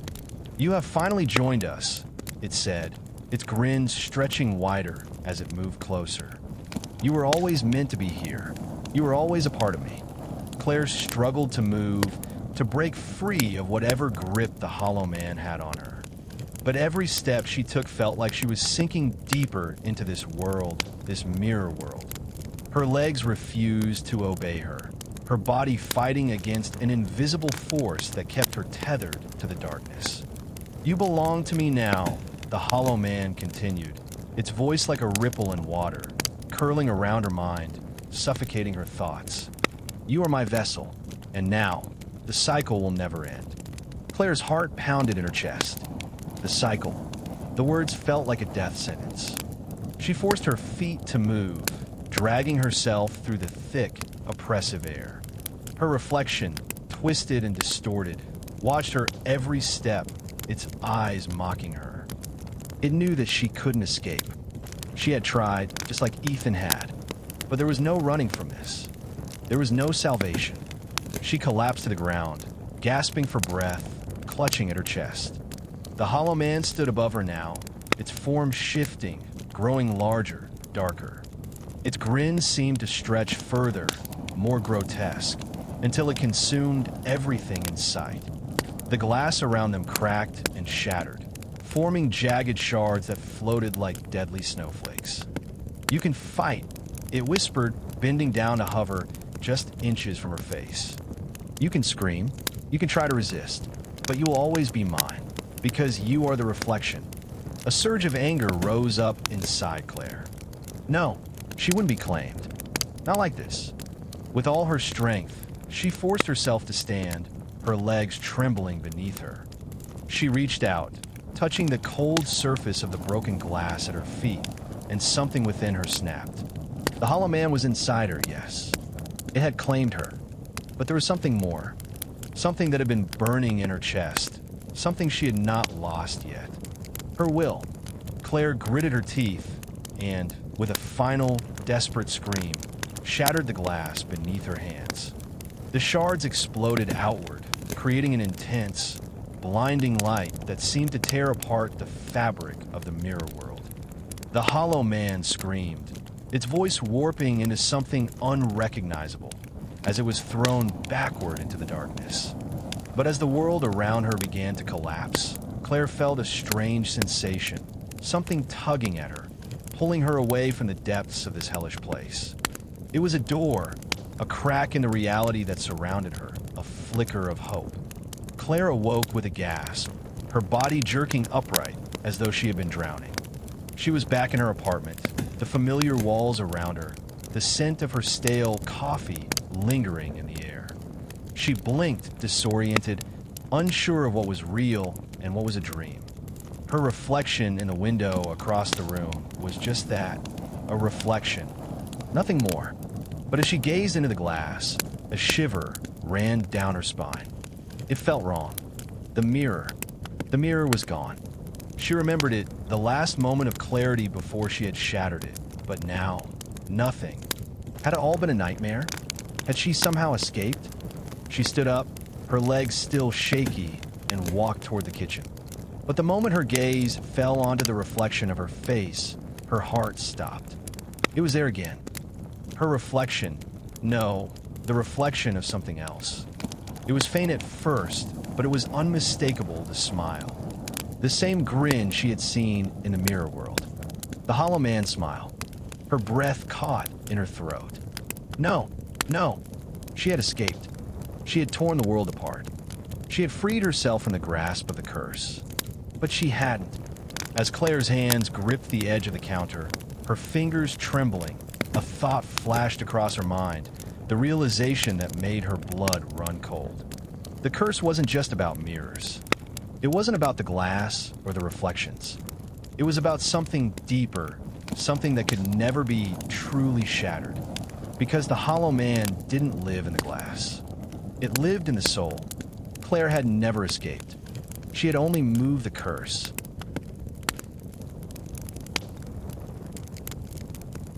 And as she turned to face the reflection once more, she knew the hollow man was still there, still waiting, always waiting, watching. It didn't take long for Claire to realize that the hollow man had begun to spread again. The darkness that had claimed her soul was starting to bleed into the world around her. People she encountered, neighbors, strangers, began to change. They looked at her with vacant, haunted eyes, as though they too had seen the reflection. They too had heard the whispers, and the reflections around her. They were no longer just her own. Others, her friends, her co-workers, strangers in the streets, were now seeing their reflections change, warped into the same twisted forms that she had once witnessed. The hollow man was everywhere, crawling into the hearts and minds of everyone it touched. Claire's grip on reality was slipping. She could feel herself being pulled back toward the abyss, a part of her wanting to break free, to stop the madness, while the other part was consumed by the darkness within. She was part of it now. There was no escaping the curse. Her soul was forever bound to the hollow man, and there was only one way it would ever end, when everything was swallowed by the reflection. It was quiet again. The oppressive silence that Claire had come to recognize. The stillness had descended once more, blanketing the apartment in a sense of isolation she had grown all too familiar with. Yet, despite the calm, the tension hung heavy in the air like a storm waiting to break. The mirror had disappeared. The hollow man, once trapped inside the reflection, was now somewhere deeper, somewhere within her.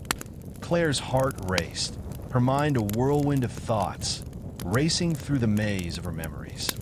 The horror of the mirror world, the otherworldly pull, the voices that had tried to drown her. She had fought. She had shattered the glass. But in the process, had she really escaped, or had she merely postponed the inevitable? She stood by the window now, staring out into the cityscape. The faint hum of streetlights flickered beneath the twilight sky, distant, like a forgotten dream. She could feel the weight of the world around her, but it wasn't just the outside world that pressed in. It was the feeling that something unseen, something darker, was creeping into her life once again. Her reflection in the window caught her eye. For a moment, she flinched, her breath catching in her throat. The face staring back at her wasn't hers. At least, not entirely. It was distorted, but subtly so. There was an edge to it, a darkness, as if the very fabric of reality around her was warping, and the reflection was pulling on the threads.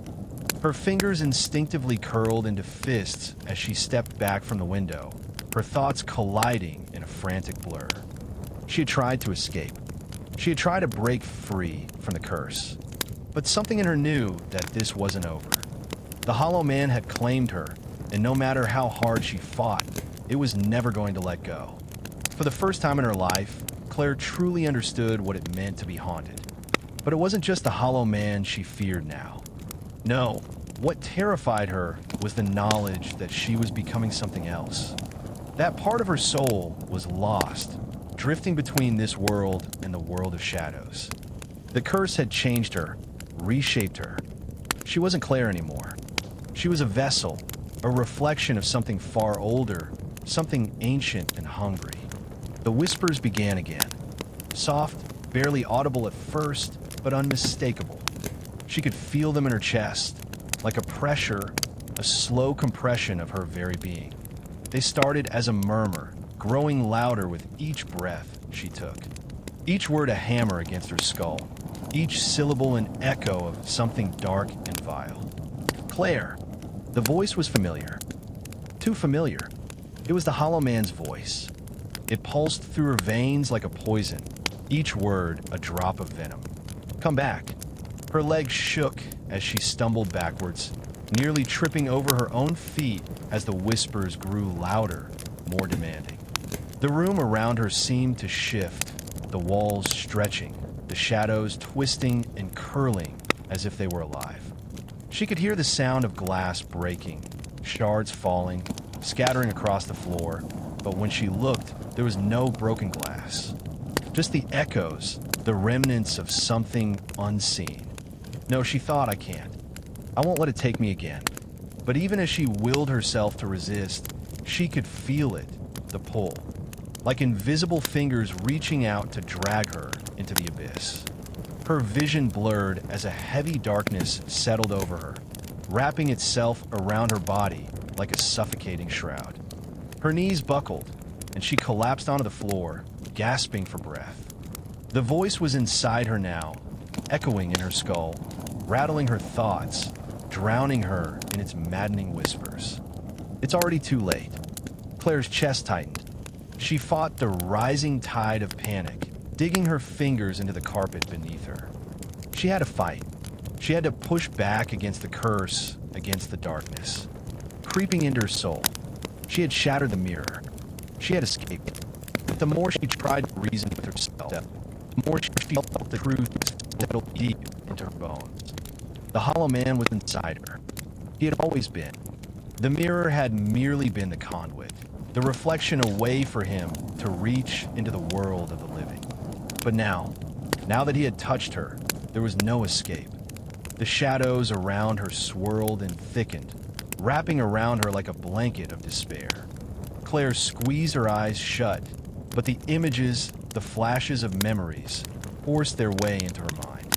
The mirror world, the broken glass, the distorted reflections, the endless void of cold and darkness. She could see Ethan's face, his broken, haunted face, his last moments of clarity before he succumbed, before he became a part of the curse. And then, as if in a cruel twist of fate, she saw herself, but not as she was now. This reflection was different. It was darker, the eyes hollow, the smile twisted in a way that was unnatural, like the image of her was a mockery of her very being. You're mine, Claire. The voice was everywhere now, surrounding her, drowning out her thoughts, drowning out everything that was left of her. She felt the floor beneath her tremble, as if the very foundation of the world was beginning to crack, splitting wide open. The shadows reached out to her, pulling her in, and she had no strength left to resist. She was trapped. She had always been trapped. Claire awoke in a different place. Not her apartment. Not the world she had once known. This place was cold, ice cold, and desolate, a wasteland of broken glass and forgotten dreams. The air around her was thick with the stench of decay, the remnants of something that had been long lost. The ground beneath her feet was uneven, jagged, like the remains of a shattered mirror, with sharp, pointed edges that threatened to cut through her skin. Her eyes scanned the endless expanse of glass shards, their reflective surfaces staring back at her, showing nothing but the desolation. She stumbled forward, her body heavy, as though every movement was a struggle. But no matter where she went, the landscape remained the same, endless, empty, broken.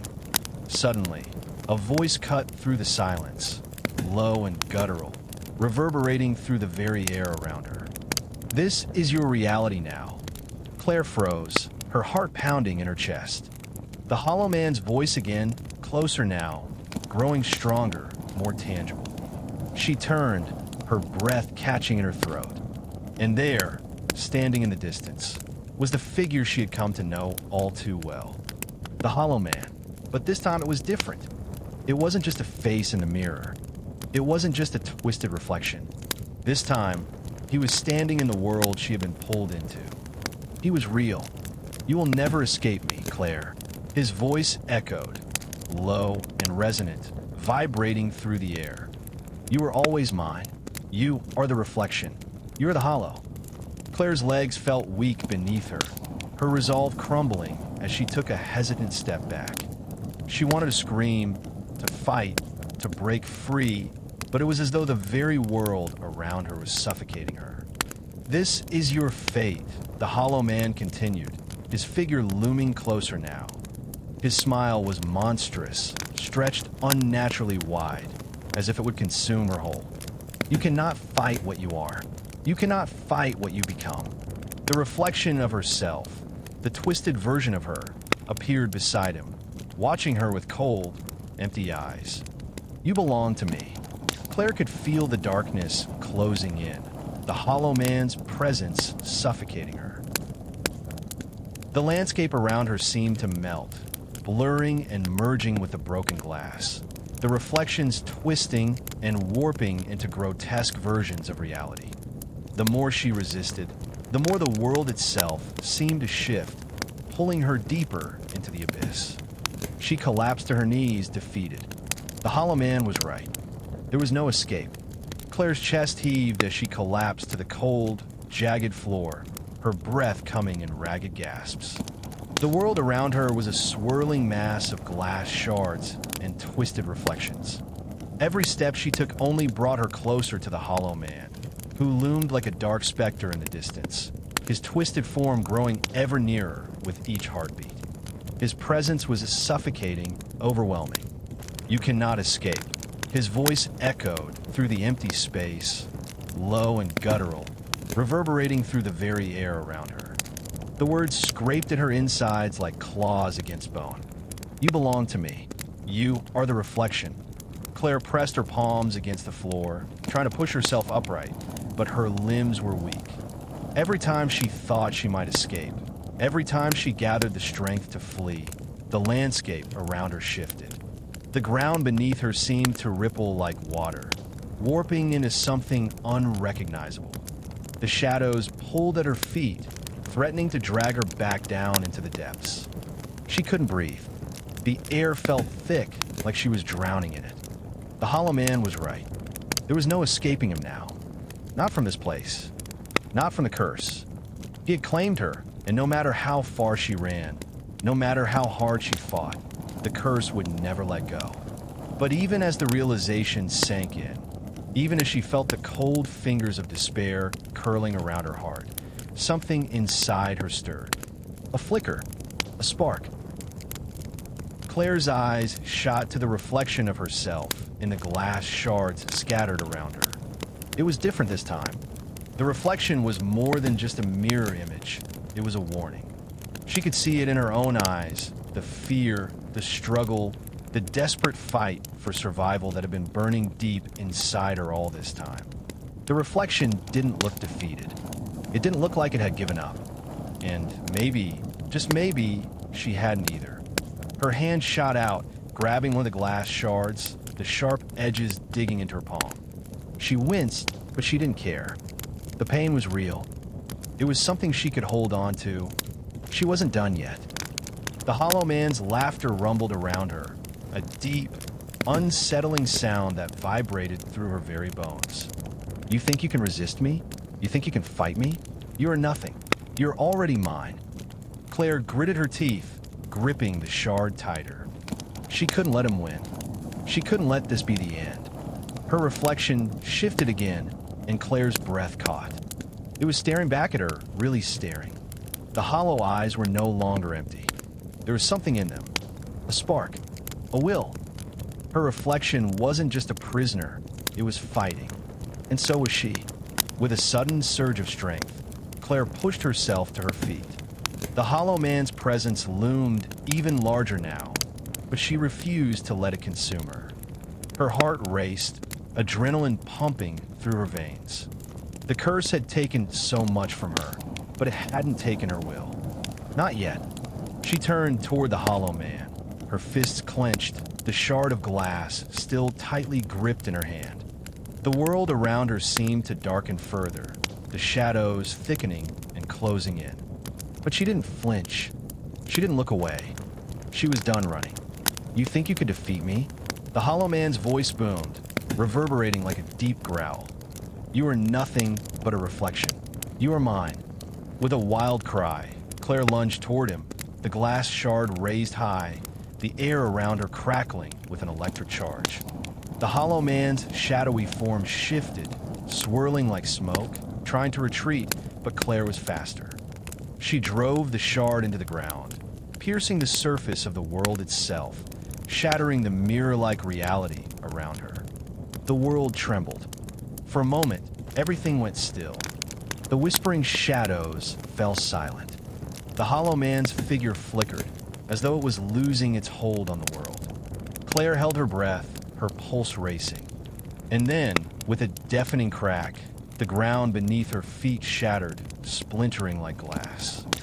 The hollow man screamed, his form breaking apart, disintegrating into a cloud of darkness that swirled and collapsed upon itself. The reflections in the shards around her shattered, their distorted faces melting away like fading memories. For a moment, the silence was absolute. Claire stood at the epicenter of the collapse, panting, her chest heaving with exertion. The ground was still, the air was thick with the remnants of shattered reality, but she was alive. And yet, she couldn't shake the feeling that something was missing. The hollow man was gone, but the echoes of his presence lingered in the back of her mind. She could still hear his voice, faint but insistent, like a whisper just beyond reach. His influence was still there, buried deep inside her, gnawing at the edges of her thoughts. She glanced around, the fractured remnants of the mirror world still scattered on the ground, shards of glass gleaming in the dim light. She couldn't let this be over. Not like this. The curse had taken too much from her already. It had stolen her peace, her sense of self, and she had to reclaim it. But how? The reflection of herself, the real reflection, appeared in one of the broken shards. It wasn't distorted anymore. There were no hollow eyes, no twisted grin, just Claire, standing amidst the wreckage, the faintest hint of a smile on her lips. For the first time in what felt like an eternity, Claire understood. The curse wasn't just about the mirror. It wasn't just about the hollow man. It was about what she was willing to let define her. Her reflections, her memories, the things she saw when she looked at herself, those were the things that could either bind her to the darkness or set her free. It was up to her. The hollow man had wanted to consume her. But what he didn't understand was that Claire was stronger than he had ever realized. She wasn't just the reflection. She wasn't just a vessel. She was her own. Claire took a deep breath, the weight of everything that had happened pressing down on her. But she wasn't afraid anymore. She wouldn't be afraid. She had faced the hollow man, and she had survived. And now, the world she had once known, the real world, was waiting for her. It wasn't over. Not yet. But this time, Claire would decide how the story ended. Claire took one last look at the broken shards scattered across the ground. They no longer held the distorted faces, the hollow eyes, or the twisted, mocking grins. Now, they were just remnants of a world that had crumbled under the weight of its own darkness. She stood still for a moment, listening. The air around her had changed.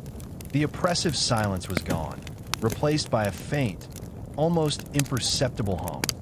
The echoes of the hollow man's voice still reverberated through her thoughts, but they were fading, becoming nothing more than whispers she could ignore.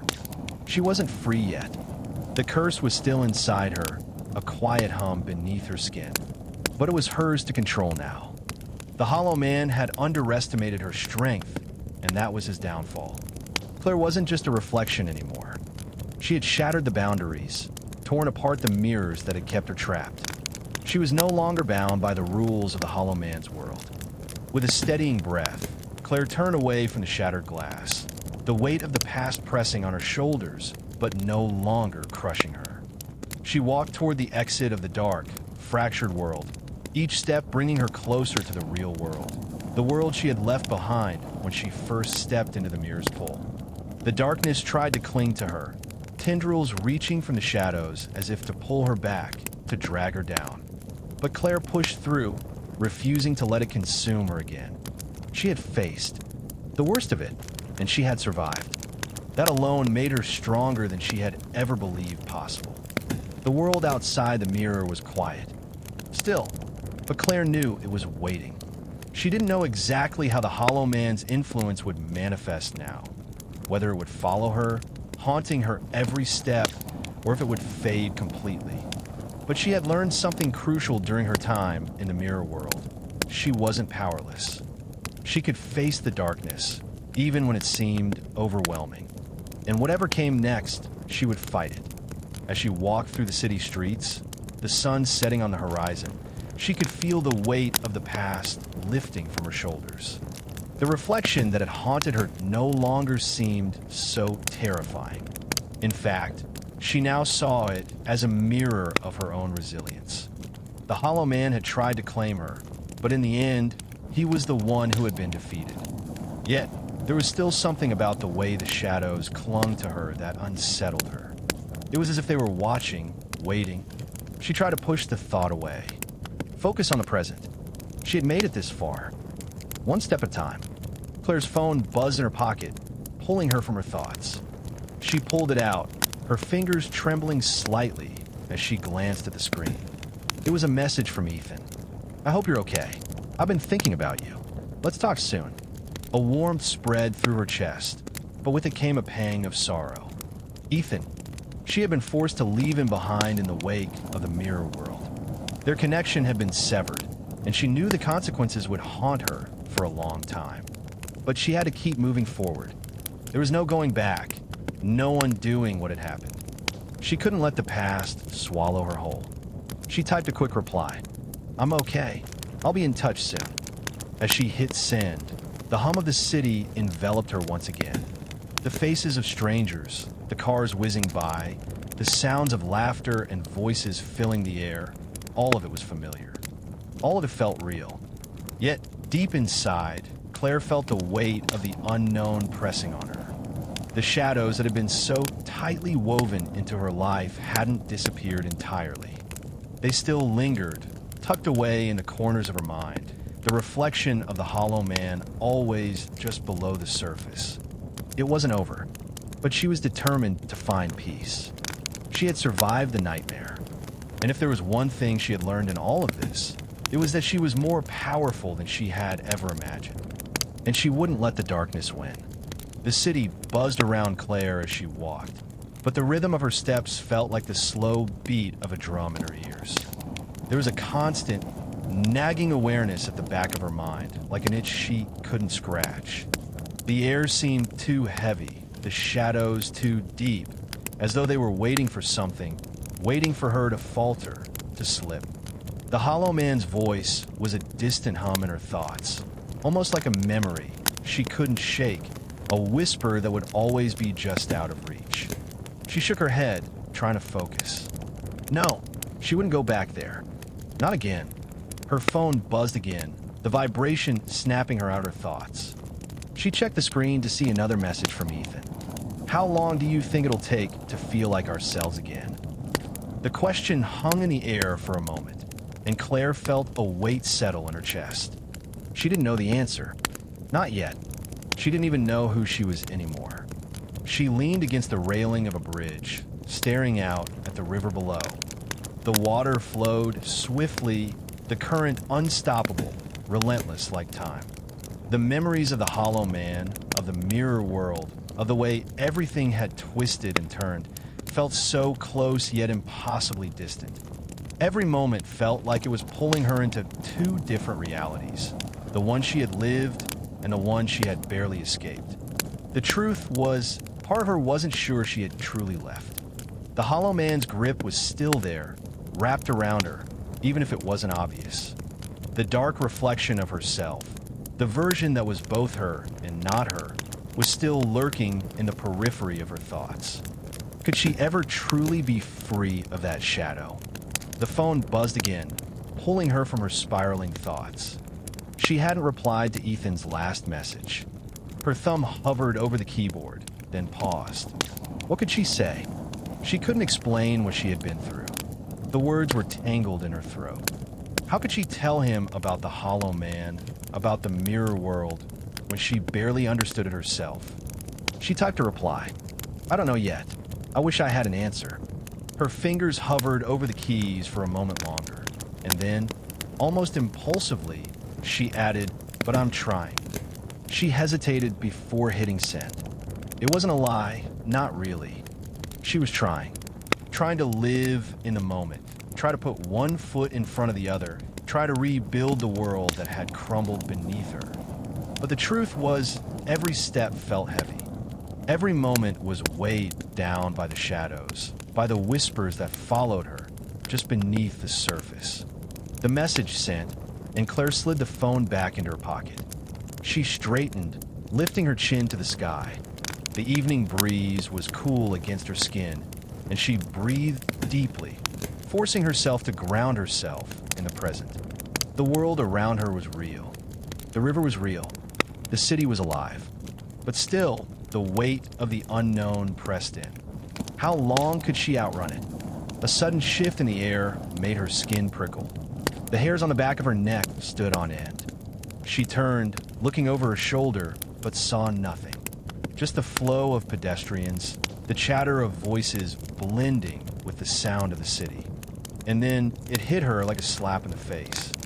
The reflection, the unmistakable sensation that she wasn't alone, that something was standing just behind her, waiting.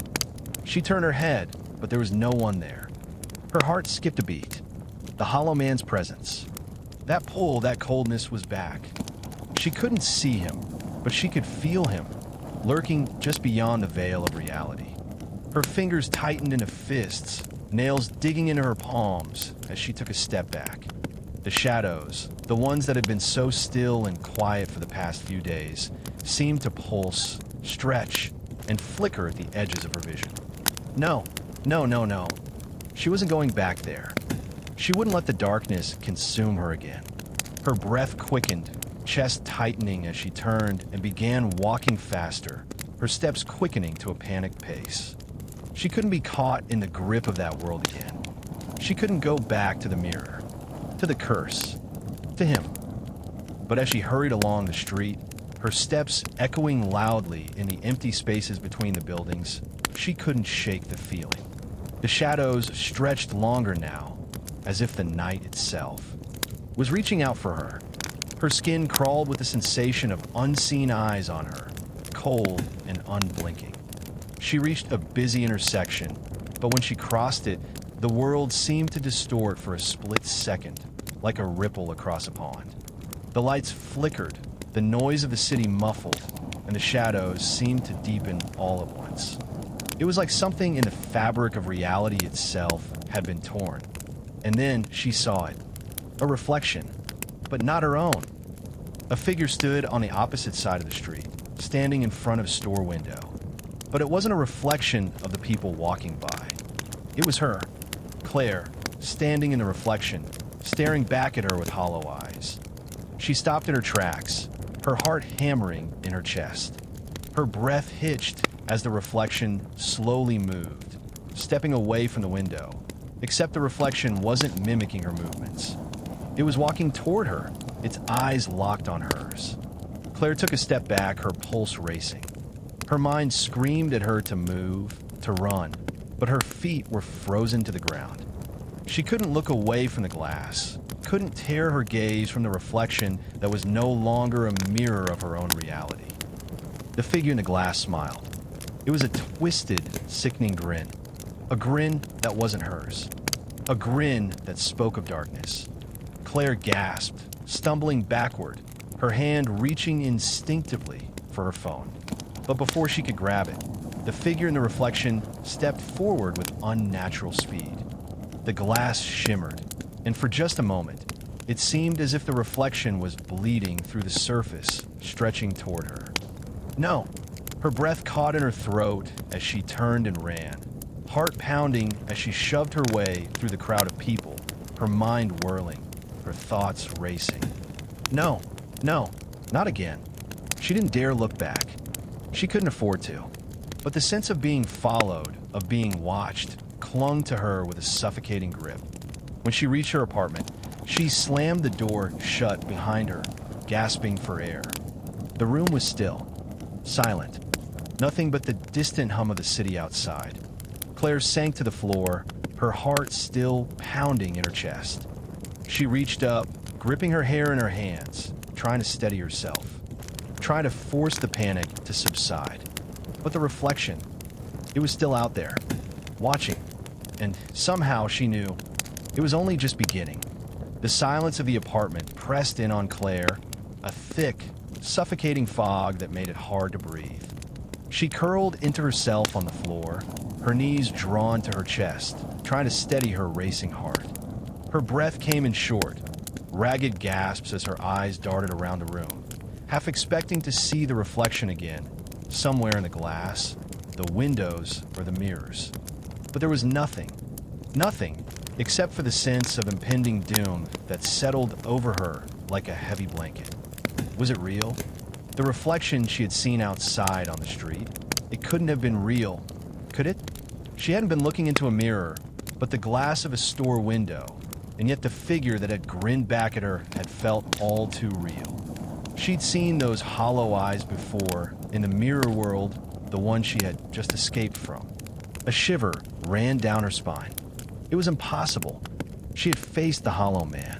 She had destroyed the cursed world, shattered the mirrors, and escaped. She should be free, right? Her fingers dug into the carpet as she fought to calm the trembling in her hands. She forced herself to sit up, taking deep, slow breaths. She couldn't keep panicking like this. Not now. She had to think. Focus. She had learned, over the course of her nightmare, that thinking clearly was the only way to fight back against the darkness. She could feel it creeping around the edges of her mind, like a fog trying to smother her. She wouldn't let it take her. She couldn't. Slowly, she got to her feet, her knees wobbling as she made her way over to the window. The street outside was calm, the usual hum of city life continuing as if nothing had happened. Cars drove past, pedestrians moved along the sidewalk, the world outside appeared. Normal, ordinary. But Claire wasn't fooled. The reflection, that thing in the window, it wasn't just her mind playing tricks on her. She had felt it, the distortion, the sensation of something crossing over from the other side, bleeding into her reality. It was back. Her hand trembled as she reached for the curtains, pulling them shut. She couldn't stand the thought of anything looking in, of the reflection, whatever it was, watching her again. Her phone buzzed again, breaking the silence in the room. Claire stared at it for a long moment, feeling a cold chill run down her spine as she saw Ethan's name flash across the screen. She didn't want to pick it up, didn't want to answer, because she couldn't explain any of this to him. Not yet. Not when she didn't fully understand herself. But something told her she had to. He was worried about her. He deserved an explanation, some kind of answer. With a trembling hand, she swiped the screen and answered the call. Ethan, her voice was hoarse, barely above a whisper, as if speaking too loudly might shatter the fragile peace of the room. Claire, his voice was urgent, filled with concern. Are you okay? I've been trying to reach you.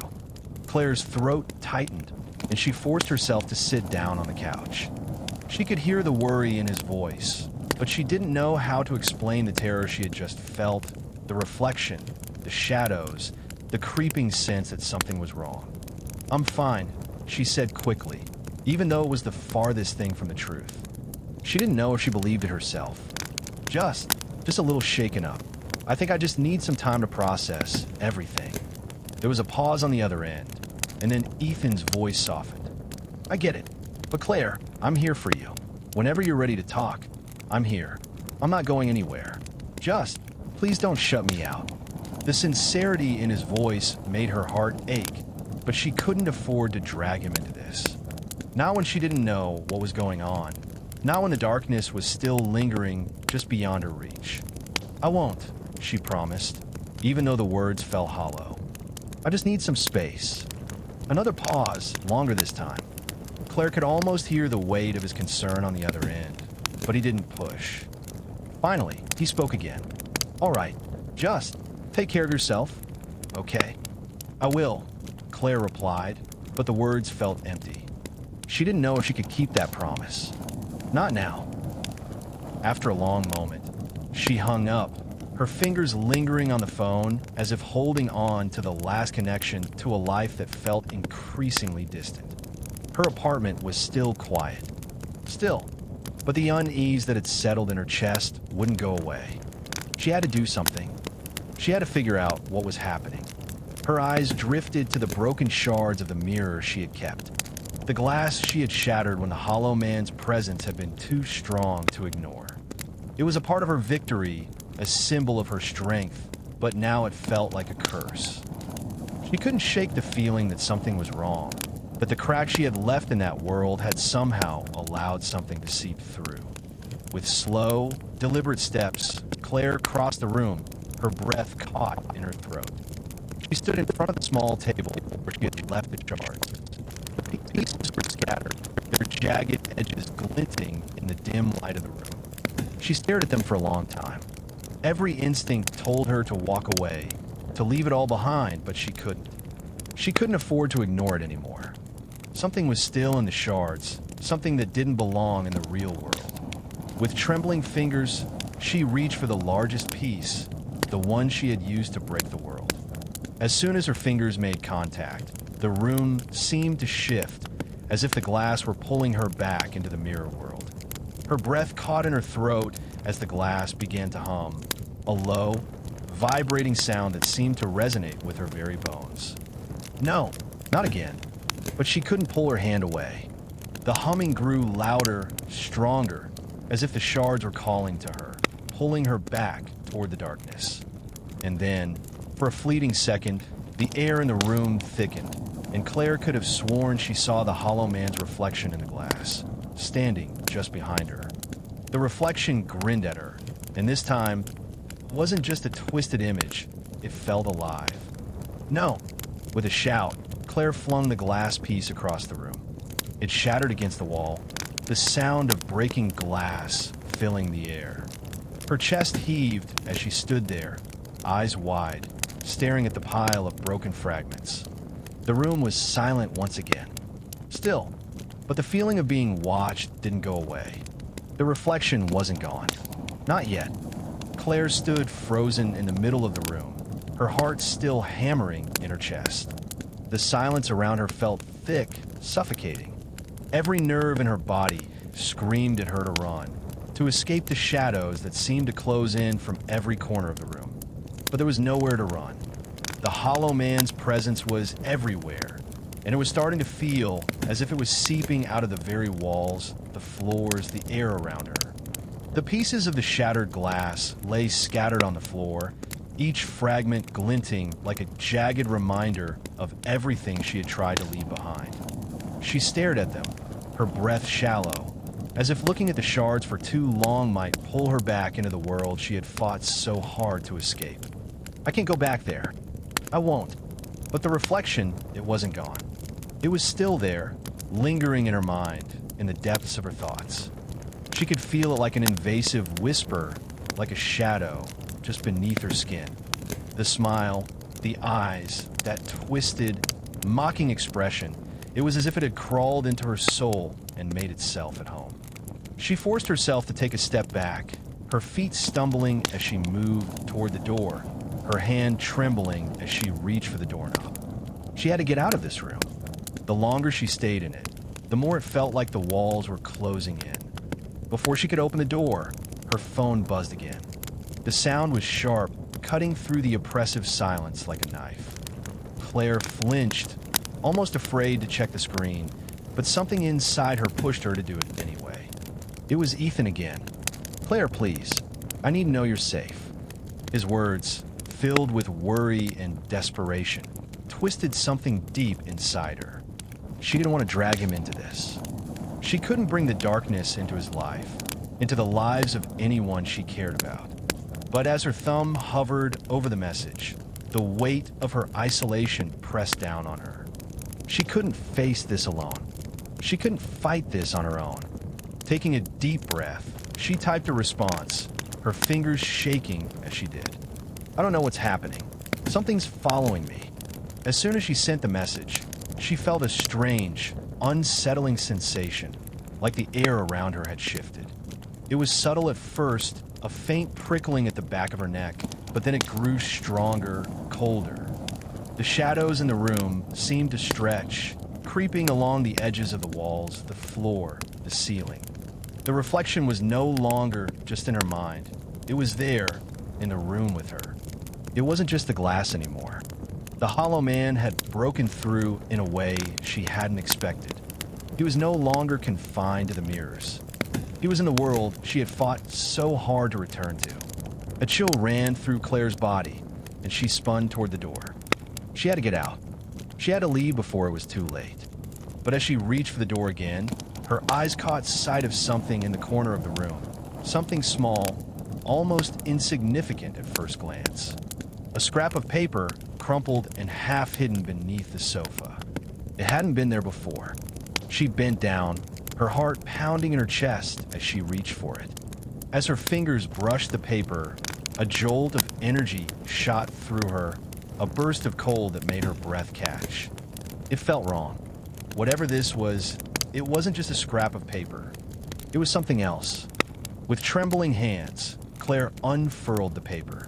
The words scrawled across the page were jagged, uneven, like they had been written in a hurry or in desperation. "You can't escape. The Hollow Man will find you. He is always watching, always waiting." The message was chilling, but it wasn't the words that made Claire's blood run cold. It was the handwriting. It was her own. Her breath caught in her throat. She read the message again, her hands shaking harder now. Her own handwriting, as if she had written this in her sleep without even realizing it. The paper felt cold against her fingers, like it had been sitting in the shadows for far longer than it should have. No, this is impossible. But as Claire's eyes lingered on the words, she felt the temperature in the room drop even further. The shadows grew darker, thicker, curling around the edges of the walls like living things, like they were reaching for her. And then, with a suddenness that took her breath away, the room was plunged into darkness. Her heart pounded in her chest as she stumbled backward, her hands outstretched in front of her, trying to find her bearings in the pitch-black void. The air felt heavier, thicker, like the very space around her was closing in. From the depths of the darkness, Claire heard it, a voice. Soft at first, like a whisper, but growing louder, closer, until it felt as if it was coming from within her own mind. "You can't escape, Claire." Her breath caught in her throat as she spun toward the voice, but there was nothing. No one, just the suffocating silence. "You are mine now." The voice echoed, reverberating through the room, and Claire's heart pounded in her chest. The temperature dropped even further until she could see her breath in front of her. The shadows were alive now, crawling across the floor, up the walls, wrapping around her like tendrils of ice. The Hollow Man's presence filled the room. He was here. It was here. And this time, it wasn't just a reflection, it was real. It was coming for her. Claire's mind raced, desperate for an escape, but she couldn't see, couldn't move. The darkness pressed in on all sides, swallowing her whole. Her phone buzzed again. The sound, soft and distant, seemed to cut through the thick silence of the room, but Claire couldn't bring herself to reach for it. The message, whatever it was too far away now, lost in the abyss of shadows. And then, in the darkest corner of the room, Claire saw it. The figure. Tall, unmoving.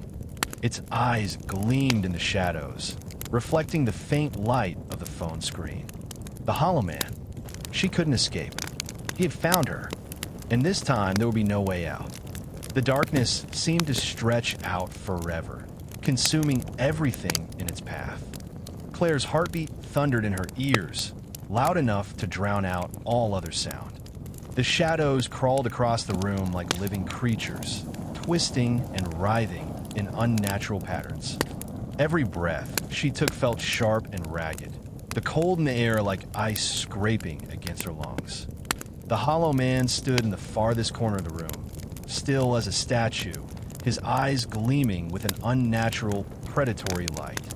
His grin, wide and malicious, stretched across his face, a grotesque mockery of a smile.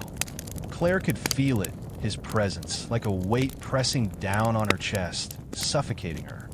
No, not again.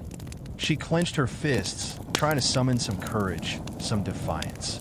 She had faced him before. She had broken the mirror world.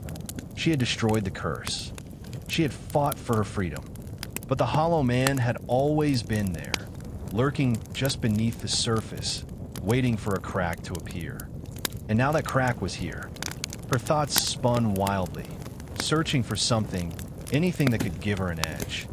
Her gaze darted around the room, desperate for any hint of escape, but all she could see was the consuming darkness that seemed to swallow up everything around her.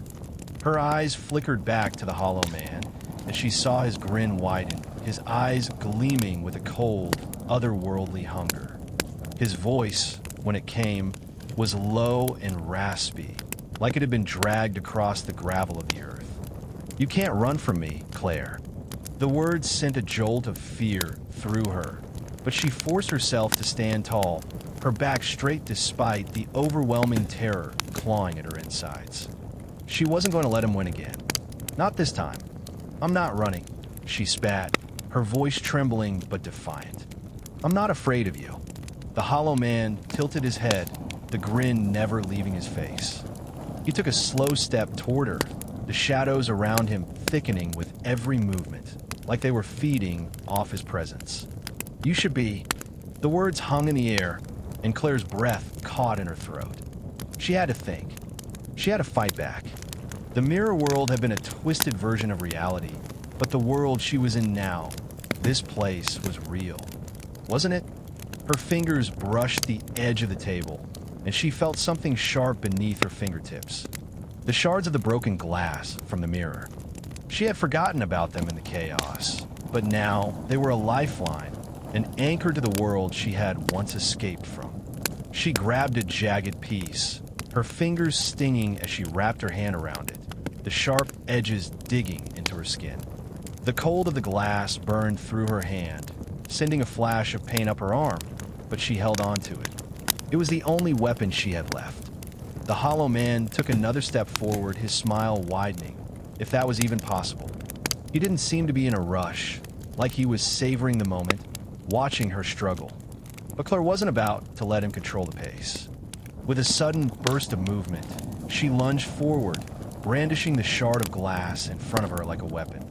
"Stay back," she shouted, her voice thick with desperation. The Hollow Man's eyes flashed with amusement. He didn't even flinch. Instead, he took a step back, his smile never fading. "You think you can stop me with that?" Before Claire could react, the darkness around her seemed to pulse, like the very air itself was being sucked away.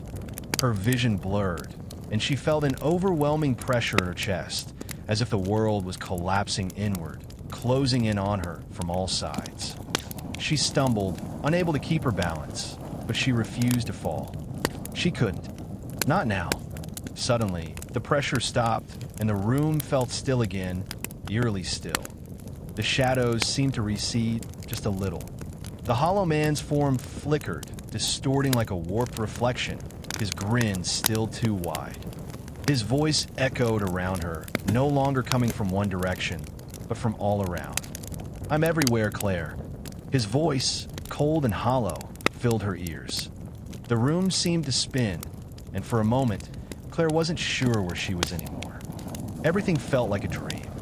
No, a nightmare. No, she wasn't dreaming. She wasn't going to let him have her. With a defiant scream, Claire hurled the shard of glass across the room. It flew through the air, embedding itself in the wall with a sickening crunch. But the hollow man didn't flinch. The shadows surrounding him just seemed to pulse, alive with dark energy. "You can't fight me, Claire." His voice was almost pitying now, as if he was explaining something to a child. "I've already won." He took another step forward, and the air grew colder. Claire felt the chills seep into her bones, like an icy grip around her heart. But even in the face of the overwhelming dread, she refused to back down. She had been through too much already to give up now. The hollow man's smile faded just a little, as if her defiance was starting to annoy him. The shadows around him began to twist and stretch in unnatural ways, and Claire realized with a sinking feeling that the longer she stood here, the more this world would become his.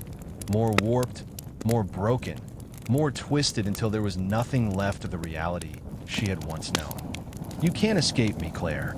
But Claire wasn't listening to him anymore. She wasn't focused on the hollow man. Her mind was elsewhere, racing with the last bits of information she could remember. The shards of glass, the mirrors, the twisted version of reality. Was there a way to use this against him? The mirror world. Her heart skipped a beat as she thought of the mirrors, the broken pieces, the way the world had cracked open like a fragile shell. What if the same rules applied here? What if the thing that had once trapped her, that had once twisted everything around her, was still linked to these shards? What if she could use them to break his hold? Claire's fingers clenched around the remaining shards of glass on the table, and for the first time since she had returned to this reality, she felt a spark of hope, a glimmer of the power she had used to escape him once before. Maybe she couldn't defeat him with a single shard, but maybe she could break the world once again. The hollow man was watching her, a knowing look in his eyes, as if he could already see the plan forming in her mind. And then, with all the strength she could muster, Claire lunged forward again, this time not at him, but at the wall where the jagged remnants of the shattered mirror still lay. The room trembled. The shadows screamed. It was time to destroy it all over again. The room seemed to tremble as Claire's hand gripped the sharp shards of glass with renewed determination. The hollow man's presence pulsed around her, oppressive and suffocating. But this time, she wasn't afraid. She had broken this world once before. She could do it again. The shadows twisted around her, thickening with each step she took toward the remains of the broken mirror. The air itself felt charged, like a storm was about to break. But Claire focused only on her purpose. She wasn't just going to survive this time. She was going to tear the world apart again, shatter it once and for all, and erase the hollow man's grip on reality. The mirror world wasn't gone. It was still here, waiting to pull her back in. Claire's breath came in shallow bursts as she reached the shattered fragments on the floor. Her heart pounded in her chest as she gathered up the largest pieces. The sharp edges dug into her palm, but she didn't care. She pressed forward, her focus razor sharp. The hollow man moved, finally breaking his eerie stillness. He stepped forward slowly, the shadows parting around him like the ocean before a storm. His cold, hollow eyes fixed on her, filled with the twisted amusement that made her blood run cold. "You really think you can stop me, Claire?" His voice slithered through the room like venom. "You can't escape me. Not this time." She could feel his power radiating from him, trying to drown her in despair.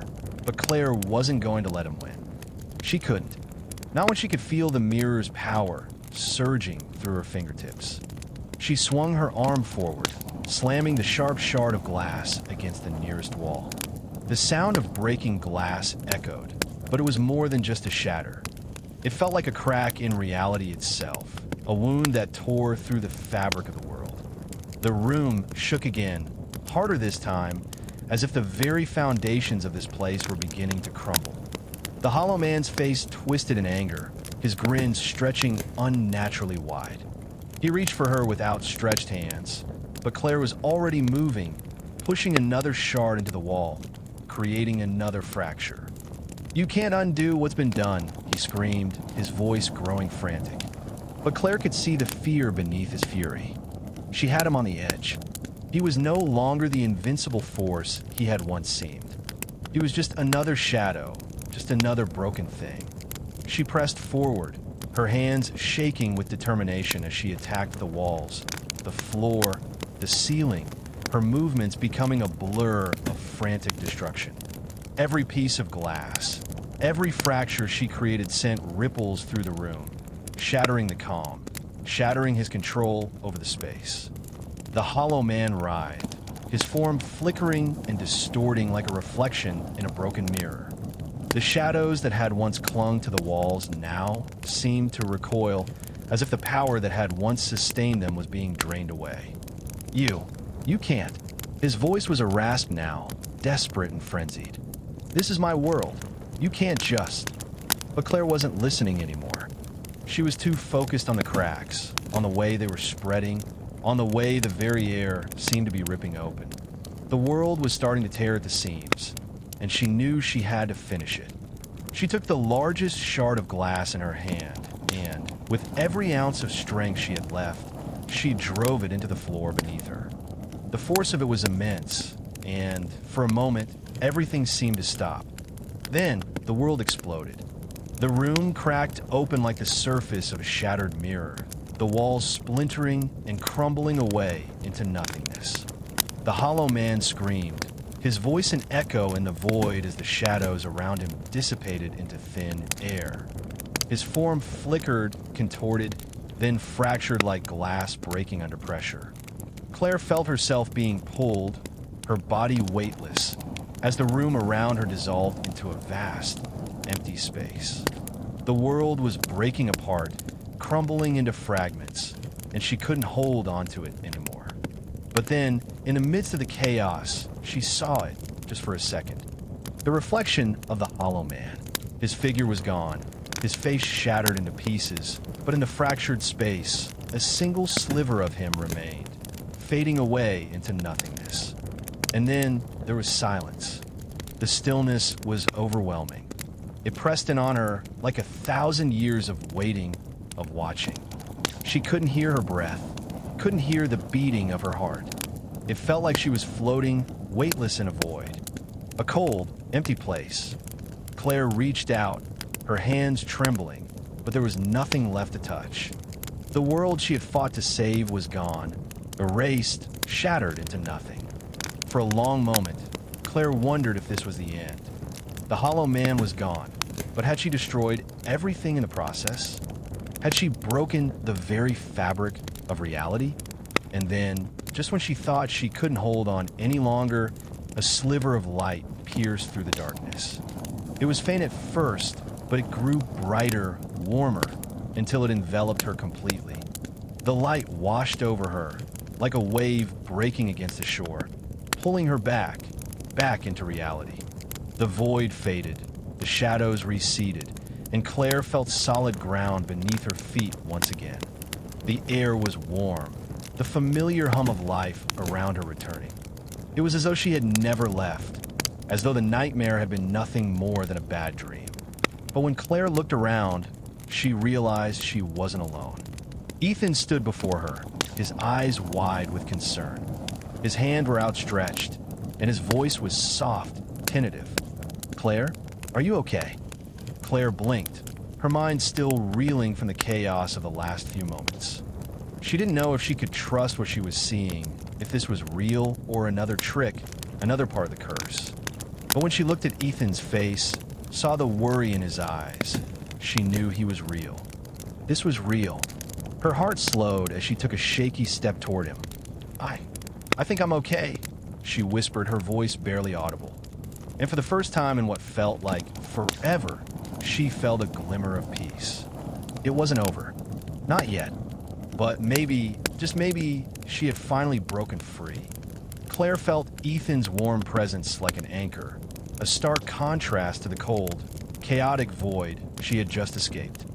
Her mind was still reeling, trying to piece together what had happened.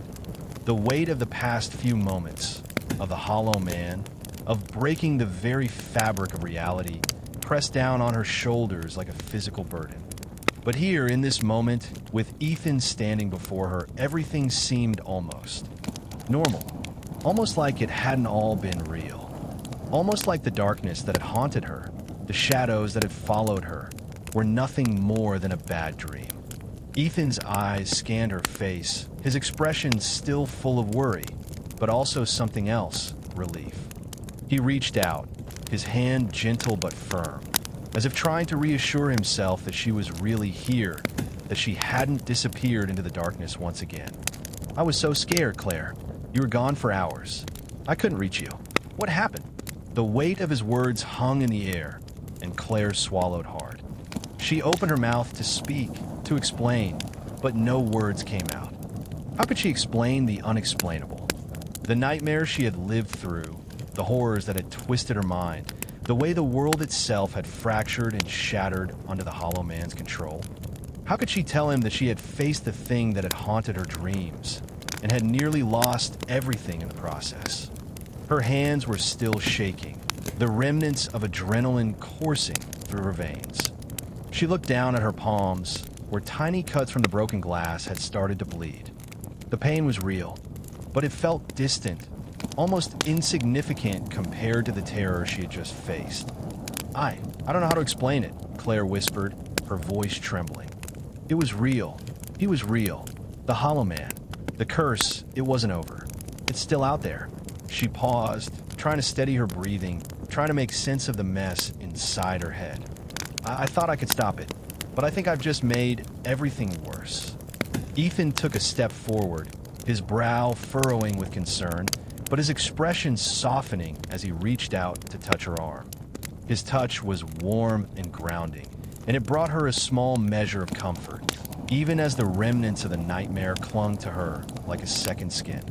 "You did what you had to do," Ethan said quietly, his voice steady despite the uncertainty that flickered behind his eyes.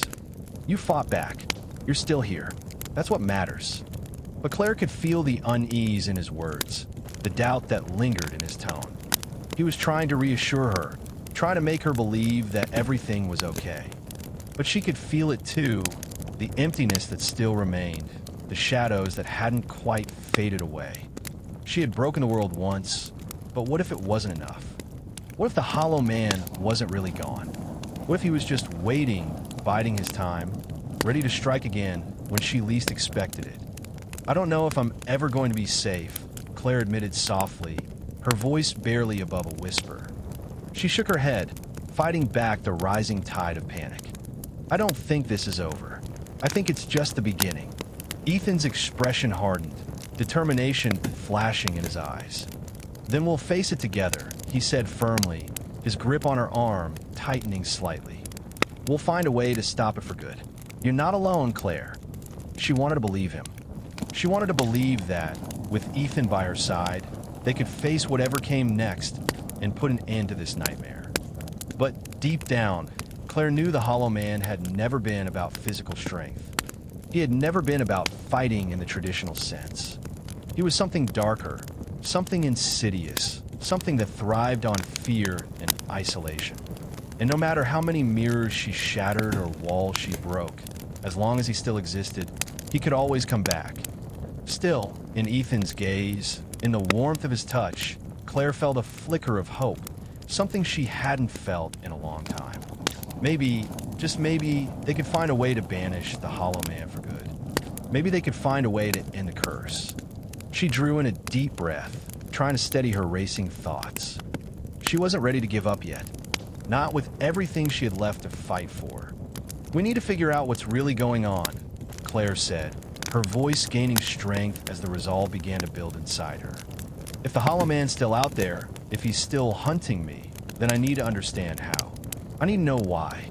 Ethan nodded, his expression hardening with determination. We'll get to the bottom of this. We'll find the answers. Together. Claire took another deep breath, feeling a sense of clarity wash over her, even as the lingering shadows of her fear tugged at her mind. The Hollow Man might not be gone, but she wasn't going to let him control her life anymore. Not again. The road ahead would be long and filled with uncertainty, but one thing was certain. Claire wouldn't face it alone. With Ethan by her side, they would uncover the truth, confront the darkness, and maybe, just maybe, break the curse once and for all. The days following the encounter with the Hollow Man passed in a blur, each one bleeding into the next. Claire couldn't shake the feeling that something was waiting just out of reach, something sinister lurking in the corners of her mind, always just beneath the surface.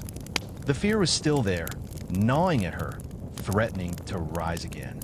The memory of the Hollow Man's eyes, his smile, the way reality itself had bent under his power, it haunted her, even in the quiet moments. Ethan stayed close, offering reassurance whenever she needed it. But even his calm presence couldn't fully ease the tension that hung between them. She knew he was worried, that he didn't fully understand what she had been through, but he was trying. He wanted to believe that everything was fine, but Claire couldn't. Not yet. They had to figure out what the Hollow Man truly was, where he came from, and how to finally banish him.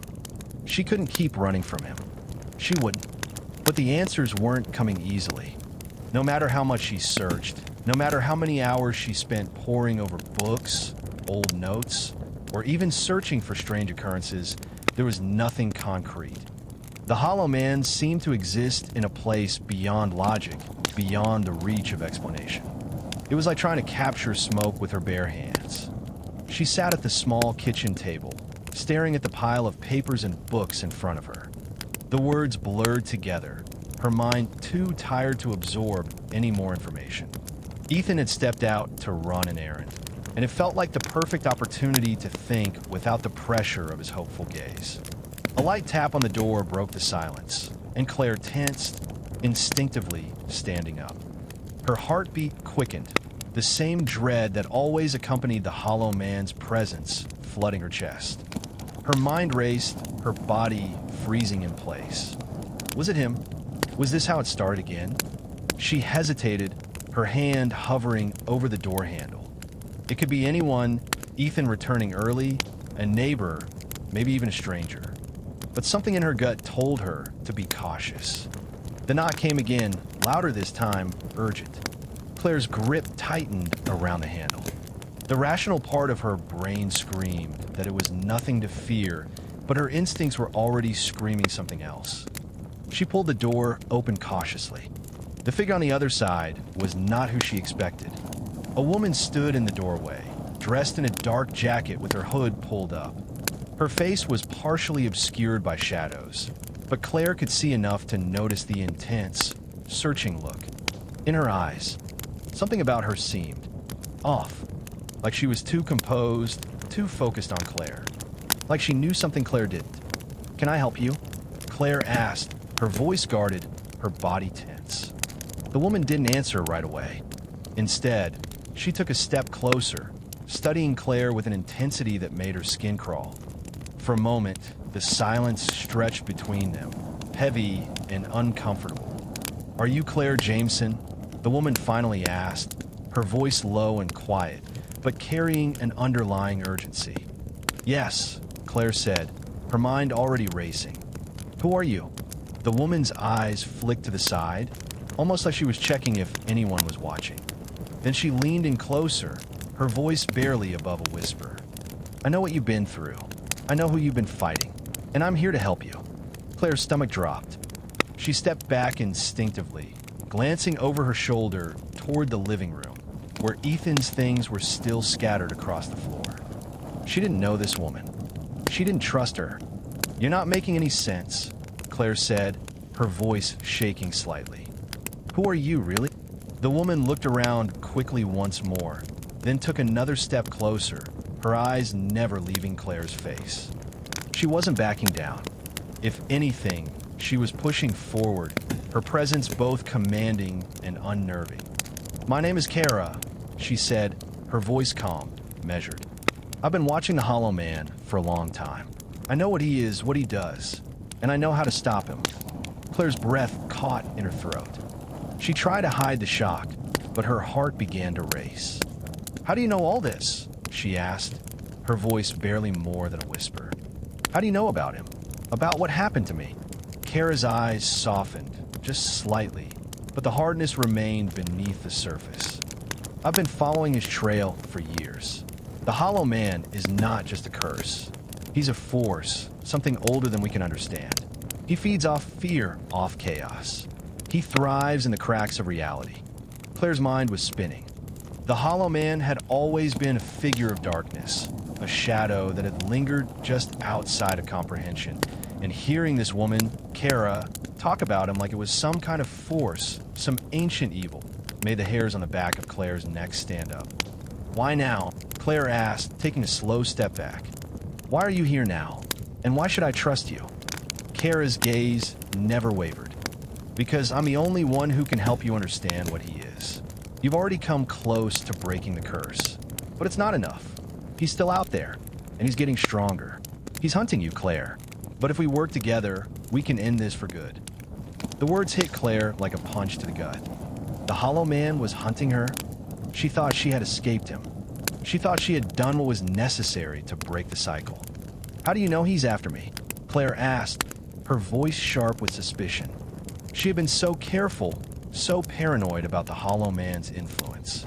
Was Kara some kind of trick, a messenger from him? Some part of the curse that had latched onto her? Kara didn't answer immediately.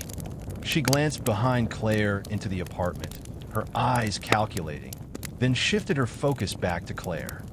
"Because," she said finally, "he's drawn to people who know how to fight back.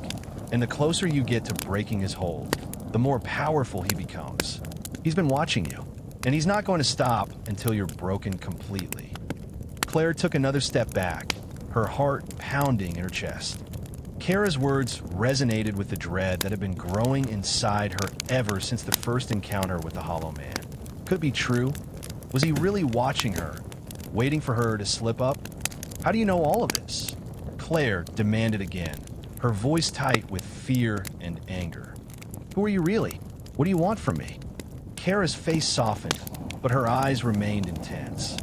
"I want you to survive," she said simply. "And I want you to help me stop the Hollow Man for good. Together, we can destroy him. But you need to trust me. Time is running out." The air seemed to thicken as Claire processed her words. Everything in her screamed not to trust this woman, not to let her in, but something about her words felt true. The Hollow Man wasn't done with her. He was still coming for her. And if Kara was right, the only way to stop him was to confront him again. To face him in a way Claire had never imagined. "Okay," Claire whispered, her voice filled with dread and resolve. "Let's do it." Kara's eyes softened just a little, but there was no joy in her gaze, only a shared understanding of what was at stake. "This won't be easy," Kara said quietly. "But together, we have a chance." And with that, the door closed behind Claire, and she stepped into a new chapter of her fight. The air inside the apartment seemed to change the moment Kara stepped over the threshold. The walls, once comforting in their familiarity, now felt oppressive, as though they were closing in around Claire. Kara had promised to help, but the weight of her words had already begun to sink in. The Hollow Man wasn't just some haunting figure from her nightmares anymore. He was something real, something far darker, and he was still coming for her. Claire sat down on the couch, her mind spinning. She couldn't shake the fear that had started to claw at her chest again. After everything she had gone through, everything she thought she had overcome, the idea of facing the Hollow Man again was almost too much to bear. But Kara was here, and that meant something. Claire had no choice but to listen. Kara sat across from her, her eyes scanning the room, her posture rigid, almost as if she were ready for something to happen at any moment. There was no comfort in her presence, no soft reassurances. Everything about her screamed urgency, like they were on borrowed time. You're not the first person he's targeted, Kara said, breaking the silence that had stretched on too long. Her voice was calm, but there was an edge to it. The Hollow Man has been around for centuries, feeding off fear, finding those who can break him and dragging them into his web. Claire looked at Kara, her voice barely more than a whisper. But why me? Why was I chosen? What makes me different? Kara didn't answer immediately. She studied Claire with a gaze that made her feel like she was being peeled apart, layer by layer. Finally, she sighed, as if she had been waiting for Claire to ask that question. You're not the first to face him, she repeated, but you're the first to survive him. You've done something he wasn't expecting, something that, I believe, has made him afraid of you. Afraid? Claire's brow furrowed. But he's a force of nature. How can he be afraid of me? Kara's eyes narrowed, her voice turning grave. He's not a man. He's not human. The Hollow Man is a manifestation of fear, of chaos. He's an ancient force tied to reality itself, but he feeds off the desperation of his victims. He thrives on the fear that grows when they think there's no escape. You've broken that. You've shattered his hold on you, even if you don't fully understand how. Claire leaned forward, feeling a sense of dread creep over her. But it's not gone. He's still out there. He's still watching me. He has to be. Kara nodded slowly. That's why we're here. Because it's not over, Claire. The Hollow Man can't be destroyed in the way you think. He can be pushed back, trapped for a time, but he will always come back. There's no permanent solution. The only thing you can do is learn how to control him, how to stop him before he becomes too powerful. Claire's mind raced. Control him? Was that even possible?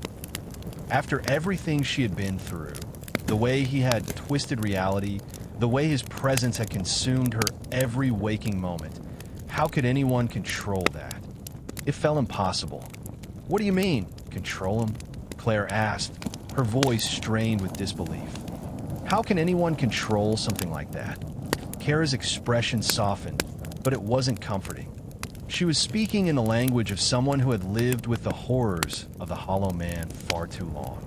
You have to understand, Claire. He's not just a being. He's a reflection of your fears, your insecurities, the darker parts of your mind that you refuse to acknowledge. He's not just after you. He's after everything that makes you weak, everything that makes you afraid. Claire's breath hitched. She hadn't been prepared to hear that. Her fears, her own mind. You're stronger than you know, Kara continued, her voice almost gentle now. But you have to stop running from him. You can't keep breaking mirrors or shattering reality. That's only a temporary fix. What you need to do is face him on your terms. Claire stood up abruptly, the weight of Kara's words settling into her chest like a stone. She couldn't believe it. The Hollow Man wasn't just a supernatural force. He was a reflection of her own darkness, her own weaknesses, the things she had never wanted to face. Face him on my terms, she repeated, the bitterness rising in her throat. How do you expect me to do that? How can I fight something that's in my head, in my soul? Kara looked at her for a long moment, a glint of something unreadable in her eyes. You've already fought him, and you've already won, but you don't realize your own power yet. That's why he's still coming after you. He's afraid you'll figure it out. Claire shook her head, feeling the frustration building inside her. I don't feel powerful. I feel like I'm falling apart. Every time I think I've escaped him, he finds a way back in. Kara stood up then, walking slowly toward Claire. She was no longer cold, no longer distant. There was something almost comforting in her presence now, as though she understood what Claire was going through. You've come a long way, Kara said softly, but you're still running from him. You're trying to outrun your fear, and that's exactly what he wants. Claire didn't respond. She couldn't. She felt like the walls of the apartment were closing in on her, like the shadows were pulling at her once again. How was she supposed to confront something that was so much bigger than her? Tell me how to stop him, Claire whispered, her voice thick with exhaustion. Kara's gaze softened for a moment, and she took a deep breath. The first thing you need to do is stop running. Stop pretending like you can outrun the Hollow Man. He feeds on that fear. The more you try to avoid him, the stronger he becomes. You have to face him directly. Not just physically, but mentally, emotionally. You have to confront what you're afraid of, what you've been running from your entire life. Claire stood still, her mind reeling with the implications. Could it really be that simple? Could confronting her deepest fears be the key to destroying the Hollow Man once and for all?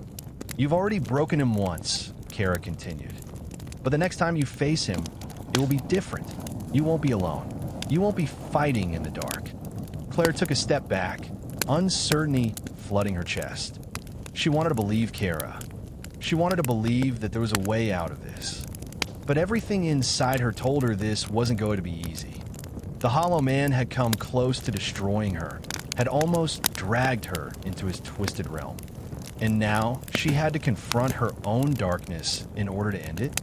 It felt like an impossible task. How do I even begin? Claire asked quietly. Kara met her gaze. We start with you. We start with your fears.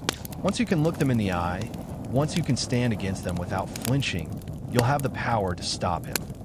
Claire wasn't sure she believed her, but she had no other choice. This was the only path left. Okay, she said finally, her voice steady despite the storm of emotions inside her. Let's do it. The room fell into a tense silence, the weight of Kara's words settling heavily over Claire. Facing her own fears seemed like a daunting, insurmountable task. She had spent years running from the darkness, from the things that twisted in the corners of her mind, pretending they didn't exist, hoping the Hollow Man would simply go away. But the truth, Kara's truth, was a cold, harsh reality that Claire wasn't sure she was ready to accept. Still, she had no choice. The Hollow Man had been relentless, and running had only drawn him closer. So, Claire squared her shoulders, trying to force herself to look beyond the terror of the unknown, to focus on the only thing that mattered, stopping the Hollow Man. How do we start? Claire asked, her voice steadier than she felt. Kara's eyes softened, a flicker of understanding passing between them. She motioned for Claire to follow her, leading her to the small, unassuming wooden table in the corner of the room. The table was cluttered with papers, old books, and maps, things that Claire had collected over the past few days, desperately searching for any clue that might explain the Hollow Man's origins. Kara cleared a small space, her movements purposeful. First, Kara said, turning to face Claire, we need to ground you. The Hollow Man feeds off fear, yes, but fear isn't just a reaction to something outside of you. It's a reaction to something inside you. You have to face it head on. The first step is identifying it. Claire nodded, her throat dry. So, I need to start by looking at my own fears. Exactly, Kara replied. You need to acknowledge them. Not just the ones that came up when the Hollow Man first attacked, but the ones that have been lingering in the background. The ones you try to hide from. The ones that have shaped you. Only by confronting them can you understand how the Hollow Man uses them to manipulate you. Claire took a deep breath, trying to focus, but her mind was a swirling storm of doubt. She had tried so hard to bury her fears, to push them into the dark recesses of her mind where she thought they would be safe. But she had learned, through all the horrors she'd faced, that hiding was never the answer. And now, facing them felt like opening a door she couldn't close. I don't even know where to begin, Claire admitted, rubbing her temples in frustration. Kara's expression softened, and she placed a hand on Claire's shoulder, a reassuring touch. It's okay. You don't have to do it all at once. Think about the first time the Hollow Man came to you. What did you feel? What terrified you the most? Claire hesitated, her mind flashing back to the first encounter. The overwhelming feeling of being watched. No, not just watched, but hunted. That feeling of being small and powerless, unable to do anything to stop the relentless force that was stalking her. The suffocating fear that had gripped her chest, that had made her feel like she was losing control of her very mind. The first time, I felt completely powerless, Claire whispered. Like I couldn't escape. Like no matter what I did, I was trapped. Kara nodded. That's a good place to start. The feeling of being powerless, that's one of the Hollow Man's greatest tools. He takes your weakness, your sense of helplessness, and magnifies it. The first thing we need to do is break that belief. You're not powerless, Claire. You're not alone. Not anymore.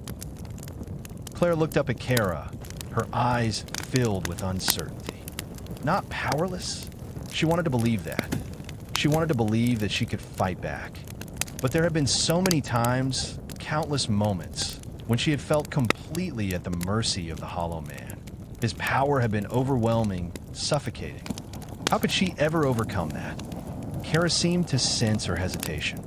She took a deep breath and continued, her voice calm but firm. Think about the moments when you felt like you had no control. The moments when the fear consumed you. What were they? What was it that made you feel so small? Claire closed her eyes, allowing herself to sink into the memories. The first encounter had been in the old house, the crumbling walls, the twisted shadows that had whispered her name. The feeling of the mirror breaking, the moment when reality itself had seemed to splinter apart. But even after that, after escaping, the fear hadn't gone away. It had lingered, waiting for her to slip up, to weaken. But there was one thing she hadn't considered, the people she cared about. The Hollow Man had never just been after her. He had come for her loved ones, too. Ethan, her mother. Everyone she had ever cared for had been dragged into this darkness because of her. Ethan, she said aloud, her voice cracking as the realization hit her. I was so afraid of losing him, of him becoming a part of this nightmare. Kara's eyes softened, and she nodded. Fear of loss. The Hollow Man feeds on that, too. He knows how much you love him, how much you fear losing him. He twists that fear into something darker. He uses your attachments against you. Claire clenched her fists, frustration bubbling up inside her. So, he's using my fear of losing the people I love to control me? How do I fight that? Kara's expression hardened, her tone resolute. By accepting it. By accepting the truth that you can't control everything, and that loss is a part of life. You can't protect everyone from everything, but you can fight. You can make the choice not to give in to fear. Claire let out a shaky breath, trying to process what Kara had said. Acceptance. How could she accept losing someone she loved? How could she accept the inevitability of loss when the thought of it tore her apart? But she knew Kara was right. Fear had always been the tool the Hollow Man used to break her. The moment she accepted her fear, it lost its hold over her. So, what do I do now? Claire asked quietly, her voice filled with equal parts dread and determination. Kara gave her a small, approving nod. Now, we face the fear together. We confront it head on. Not just the fear of loss, but everything else, the things that make you feel weak. You can't defeat him unless you understand that you are stronger than your fears. And that will make you stronger than the Hollow Man. Claire swallowed hard, but she nodded. All right, let's do it. Kara's lips curled into a faint smile, but it was a hard smile, one that reflected the weight of the journey ahead. This won't be easy, but you're ready, Claire, and I'll be with you every step of the way. For the first time in what felt like ages, Claire allowed herself a glimmer of hope. She wasn't alone anymore, and for the first time, she was ready to fight. Claire sat at the small table, her fingers pressed against the edge as she tried to steady her breath. Kara was right. This wasn't going to be easy.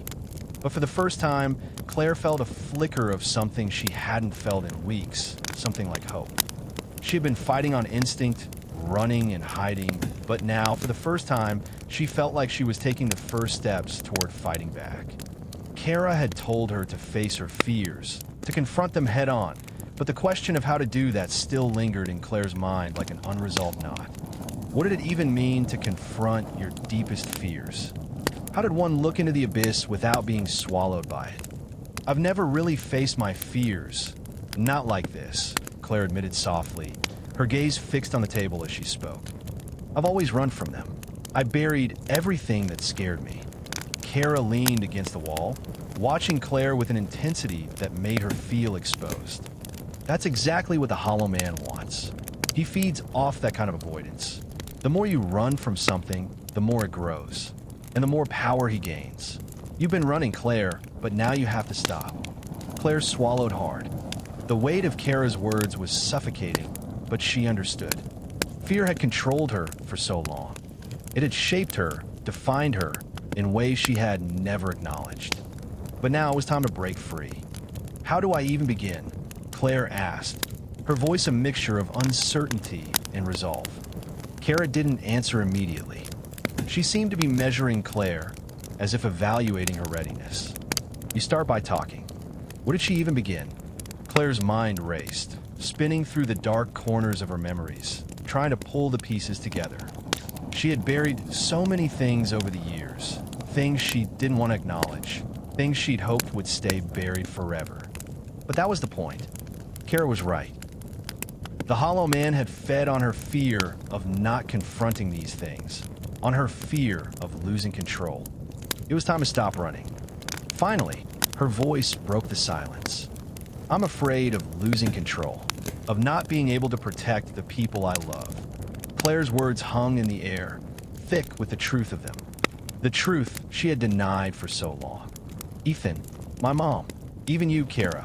Her eyes met Kara's, a flicker of vulnerability in them. Every time I get close to someone, I think I'll lose them. And the Hollow Man, he's always there, waiting for that fear to take root. Kara nodded, her gaze never leaving Claire. That's the crux of it. You're afraid of what you can't control, of what you can't protect. But here's the thing. No one can protect everyone from everything. The Hollow Man uses that fear, twists it, to make you feel like you're failing. But you're not failing, Claire. You're human. And being human means living with the unpredictability of life. You have to learn to live with that fear, to accept it. Claire clenched her fists, the frustration bubbling up again. But it's not just that. I'm terrified of what the Hollow Man can do to the people I love. To Ethan, to my mom. I keep thinking that maybe I should just push everyone away so they don't get hurt. If I'm alone, maybe he won't have anything to take from me. Kara's expression softened, but her words were firm. Running away from love and connection is just another form of fear, Claire. You've built walls to protect yourself, but the Hollow Man thrives in those walls. He feeds on the isolation, the loneliness. The more you push people away, the stronger he gets. Claire's heart clenched in her chest. The thought of pushing away the people she cared about, even if it was out of fear, felt like an insurmountable weight. But wasn't that what she had done all her life? Push people away to keep them safe from the things she couldn't control. The fear had become so ingrained that she didn't even realize she was doing it anymore. Kara leaned forward, her voice lower now, softer. You have to understand, Claire. You can't control everything. But what you can control is how you face this fear. You can choose to live, to love, even in the face of it. That's where your power lies. Claire's throat tightened as the words hit her like a wave. She had never thought about it that way. She had always believed that if she could just protect everyone, keep them safe, then the Hollow Man couldn't hurt them. But that wasn't how it worked. That was exactly what the Hollow Man wanted. Her to believe she was helpless, that her fear would isolate her, leave her vulnerable. How do I choose to live, though? Claire whispered, the question heavy with the weight of everything she had been running from. How do I stop being afraid? Kara's eyes softened with empathy. You don't stop being afraid, Claire. Fear is a part of life. It's how you react to it that matters. You can choose to face it, to let it exist without letting it control you. You don't have to push it away. You don't have to fight it. You just have to let it be there and still choose to move forward. Claire stared at her, trying to process what Kara was saying. It felt like she had been trying to fight fear her entire life, trying to bury it under layers of denial. She had never learned how to let it just be, to coexist with it. But what if it was true? What if fear didn't need to be something that controlled her, but something she could simply acknowledge and live with? The thought was both liberating and terrifying. I don't know if I can do this, Claire admitted, her voice barely audible. What if I face him and I can't? What if I can't stop him? Kara's gaze was steady, unwavering. You're stronger than you know, Claire. You've already faced him once. You've already broken his hold on you. You don't have to do it alone. You don't have to carry this burden by yourself. I'm here, and I'll help you face it. We'll face it together. Claire closed her eyes, allowing her breath to steady, her heartbeat to calm. It wasn't going to be easy. In fact, it would probably be the hardest thing she had ever done. But she was ready. She couldn't keep running from the Hollow Man or from herself. She had to face it. She had to face her fears. All of them. Kara stood and walked over to the window, looking out at the rain that had begun to fall, steady and relentless. The outside world was quiet, but the storm inside Claire's chest was only just beginning. Once you face your fears, once you acknowledge them, the Hollow Man's power over you will weaken. But it's going to take everything you have. You can't hide anymore. Claire nodded, the weight of her decision sinking in. I understand. Kara turned back to her expression serious. We start tonight. You don't have to do this alone, Claire, but we start now. The rain pelted the window like 1,000 tiny, furious hands, but Claire didn't flinch. She wasn't alone. Not anymore. The Hollow Man was coming. But this time, she would be ready. The rain outside was unrelenting, tapping against the windows like a constant drumbeat.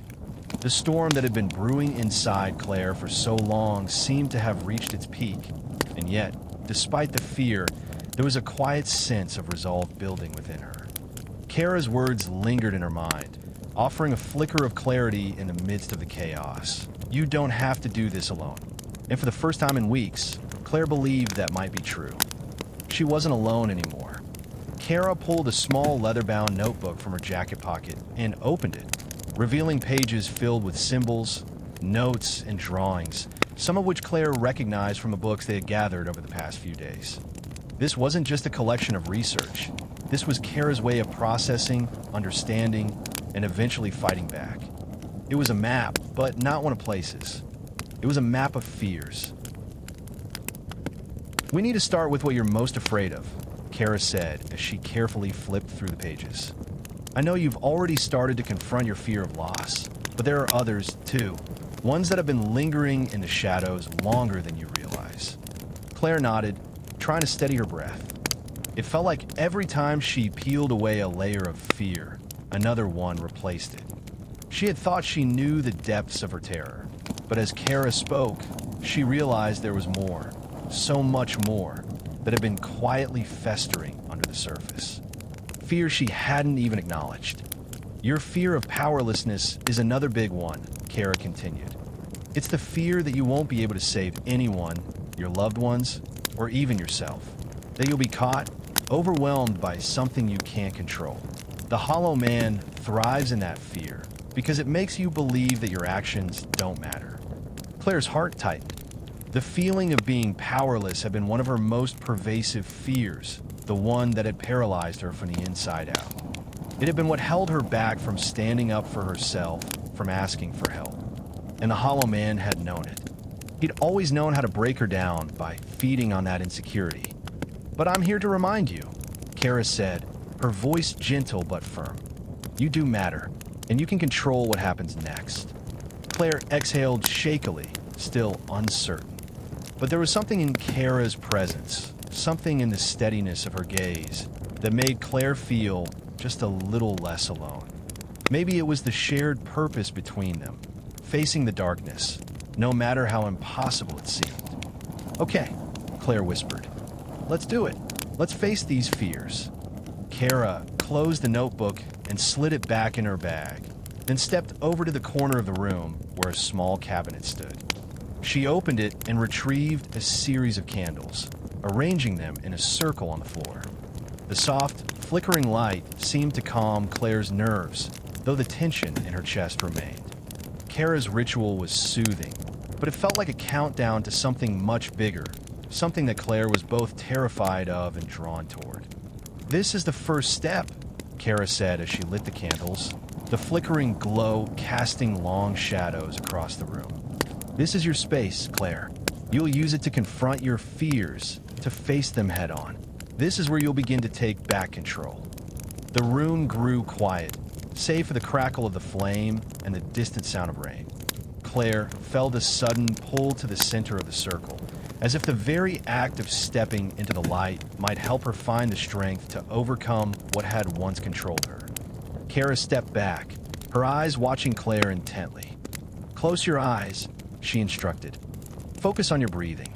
With each breath, allow yourself to feel the fear, but don't let it consume you.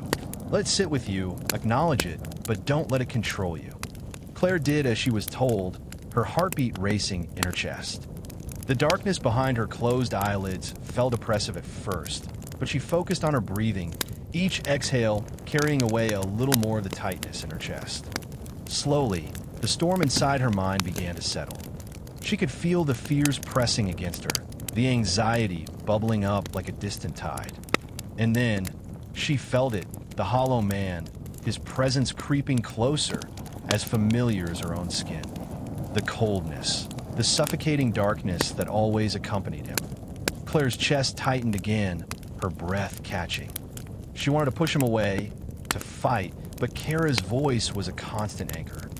"Let him come," Kara said softly. "Feel him. Let him show you what he's made of. Don't fight it. Just acknowledge his presence." Claire's eyes squeezed shut tighter, but she obeyed. And as she allowed herself to feel the hollow man's presence without resistance, something began to shift. He was there, so close, his dark energy washing over her, trying to choke the air from her lungs. But the more she acknowledged him, the more she saw him, the less he seemed to consume her. He wasn't invisible anymore. He wasn't a faceless entity. He was a presence, just a thing that fed on fear, yes, but it was still just that. A thing. Claire's breath steadied. She wasn't powerless. She wasn't weak. "You can face him," Kara whispered, as if reading her mind. "You can stand in the light, even when he's standing in the dark. Don't give him that power over you." The hollow man pressed harder, his energy pressing down on Claire, but this time she didn't flinch. This time, she simply stood tall within herself, as if she were claiming her space in the world. She had a right to be here, to be strong, to not let fear dictate her every move. The coldness started to ebb. Not completely, but enough for Claire to take her first breath of real freedom in weeks. The hollow man was there, but he wasn't all-consuming. He didn't own her. "You see," Kara's voice broke the stillness. "That's the first step. You're not alone in this, and you don't have to let him define you anymore." Claire opened her eyes, her hands trembling slightly, but there was a glimmer of triumph in her chest. She had faced him, and though the battle was far from over, she knew now she could do this. For the first time, the hollow man didn't feel so invincible, and Claire was ready to fight back. Claire felt the weight lift from her shoulders just a little, but it was enough to breathe deeply again. The coldness in the room still lingered, but no longer felt like it had control over her. The hollow man, though present, felt smaller, less imposing than he ever had before. She wasn't cowering beneath him anymore. The circle of candles flickered, their soft glow like a shield around her. Kara's steady presence at the edge of the room grounded her, a reminder that she wasn't facing this alone. The fear that had held her captive for so long had begun to shift, and with it, Claire felt a spark of something else, a sense of agency, of choice, rising in her chest. "You did it," Kara said, her voice soft but full of pride. "That's the first step. You've acknowledged him, let him be there, but you haven't let him take you." Claire swallowed hard, her heart still pounding, but there was a sense of power in her now. "I feel lighter, but it's not over, is it?" Kara shook her head slowly, her expression serious. "No, this is just the beginning. The hollow man won't let go that easily, but you've proven that you can stand your ground, that you don't have to let him control you. Now we start breaking him down piece by piece." Claire nodded, feeling the weight of her decision sinking deeper. She had faced the fear that haunted her most, but she knew that the road ahead would be treacherous. The hollow man would come back, more relentless than ever. But she also knew now that she could fight back. She would fight back. Kara gestured toward the notebook she'd been using earlier, The pages filled with the symbols and strange sketches that Claire had come to associate with the strange world they were now walking through. There's more. There are layers to this. The Hollow Man feeds on more than just fear. He feeds on the things we bury, on the parts of us we hide from ourselves. We need to start understanding those parts of you, Claire. Start unraveling the things he's been using against you. Claire took a deep breath, the air still thick with the lingering sense of the Hollow Man's presence, though it no longer felt suffocating. What do I have to do? Kara's eyes darkened slightly, as if preparing for something much heavier. We need to go deeper into your fears. Not just the ones on the surface, but the ones you've buried so far down that you don't even realize they're there. He has a way of twisting them, making them feel like they're a part of you, when in fact they're just his manipulation. Claire stared at Kara, her heart racing once more. She had already opened a door she didn't think she could, but this sounded even more dangerous. She had spent years locking away her darkest thoughts, the memories that made her shudder when they even entered her mind. But if this was the only way to truly face the Hollow Man, to break his hold once and for all. "I'm ready," Claire said, her voice steadier now than she expected it to be. "I want to face them, all of them." Kara gave her a small, reassuring smile, her eyes full of respect. "This is going to be difficult, Claire. The fear won't go away just because we confront it, but you'll have control over it. This time, you won't let it own you." Claire's pulse quickened, but she forced herself to focus. She had to face it, all of it, for herself, for the people she loved. She couldn't let the Hollow Man win, not now, not ever. Kara took a step forward, standing just behind her. "I want you to think about the last time you felt truly powerless. Really think about it. Go back to that moment. The moment when you thought you had no control over what was happening. When the fear first took hold of you." Claire closed her eyes, the room growing quieter as she dug deeper into her memories. The Hollow Man, though weaker now, still clung to the edges of her mind, urging her to look away, to retreat. But she refused to listen. She had faced him once. She could do it again. The memories came crashing back. The day her father left. The day her family fell apart, when everything she had known turned to dust. The helplessness she had felt as her mother sank deeper into depression, unable to pull herself out. The guilt that gnawed at Claire every time she couldn't fix what was broken. It was that moment, the moment she first realized she couldn't save everyone. That moment when she understood the darkness in her own family, how it stretched its roots into their lives, choking them all. She had been just a child, too young to understand that some things weren't hers to fix. The weight of that memory hit her like a wave, and her breath caught in her throat. The Hollow Man's presence was sharp now, pushing it on her from all sides, but this time Claire didn't flinch. She sat with it, acknowledging the fear, the powerlessness, the guilt. She let it wash over her instead of running from it. She could feel the Hollow Man pulling at her again, trying to drag her into the familiar abyss of isolation and helplessness. But this time, Claire fought back with the one thing she had always been afraid to use, her voice. "I won't let you take me," she whispered through clenched teeth. "I won't let you turn my fear into my prison anymore." The darkness seemed to recoil at her words, like a hiss of air escaping from a balloon. It wasn't gone, but it was smaller, weaker. And with every breath Claire took, she felt the powerlessness she had once felt dissipate, like mist evaporating in the sunlight. Kara's voice broke through the silence. "That's it, Claire. You're reclaiming your power. Your fear doesn't control you anymore." Claire opened her eyes slowly, her heart pounding, but her mind was clearer than it had been in months. The Hollow Man was still there, lurking in the shadows, but he was less of a threat now. This time, Claire knew she had the strength to face him, whatever form he took. "I'm ready," Claire said, her voice low but certain. "What's next?"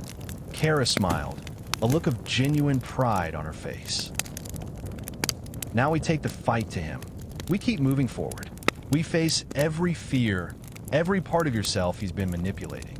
And eventually, we'll strip him of all the power he's had over you. You'll be free." Claire took a steadying breath. The road ahead was long, and it wouldn't be easy. But she wasn't backing down anymore. Not from him. Not from her fears. Not from anything. The Hollow Man had underestimated her. He had no idea what he had just awakened. The path ahead was still dark, but it was no longer impossible.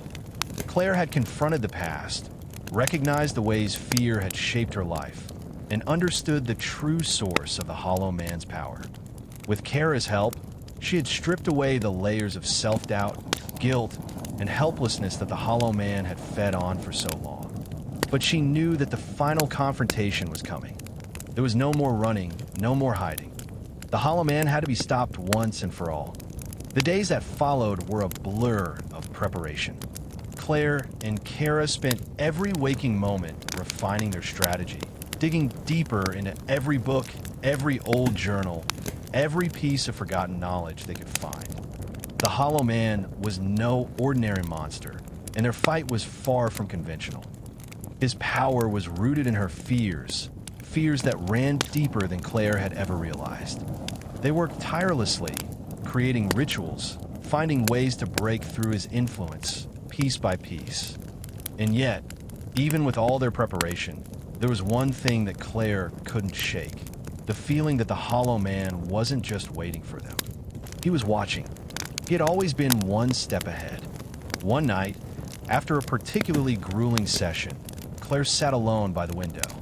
The rain had stopped, leaving only the distant hum of the world outside. Her mind was heavy with the weight of everything they had learned. And yet, despite all the research, the rituals, and the courage she had gathered, doubt still lingered. What if it wasn't enough? What if the Hollow Man was more powerful than they thought? "You're thinking too much," Kara said, her voice breaking through the silence. She sat next to Claire, her presence as steady as ever. "You've done more than enough. We've done more than enough. He's afraid of you now, Claire. That's why he's watching. He knows you're coming for him." Claire glanced at Kara, the shadows of worry still clinging to her. "But what if he's too strong? What if we're not ready?" Kara smiled softly. "You've faced the things that have haunted you your whole life. You've faced him every time he's come after you. Do you really think this time will be different?" Claire let out a shaky breath, the uncertainty still clawing at her insides. But Kara's confidence, her unwavering belief in Claire's strength, was like a light in the dark.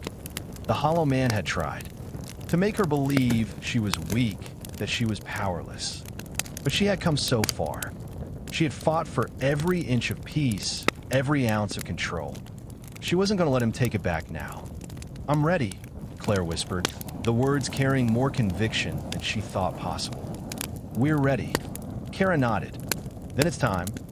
The final ritual would take place in the heart of the house, the place where it had all started. The Hollow Man had been born from Claire's deepest fears, and it was only fitting that he would be confronted in the very space where he had first begun to take hold. The air was thick with the weight of the decision, but Claire didn't hesitate. Together, they set the candles and the symbols, the remnants of the knowledge they had pieced together, all converging on the center of the living room.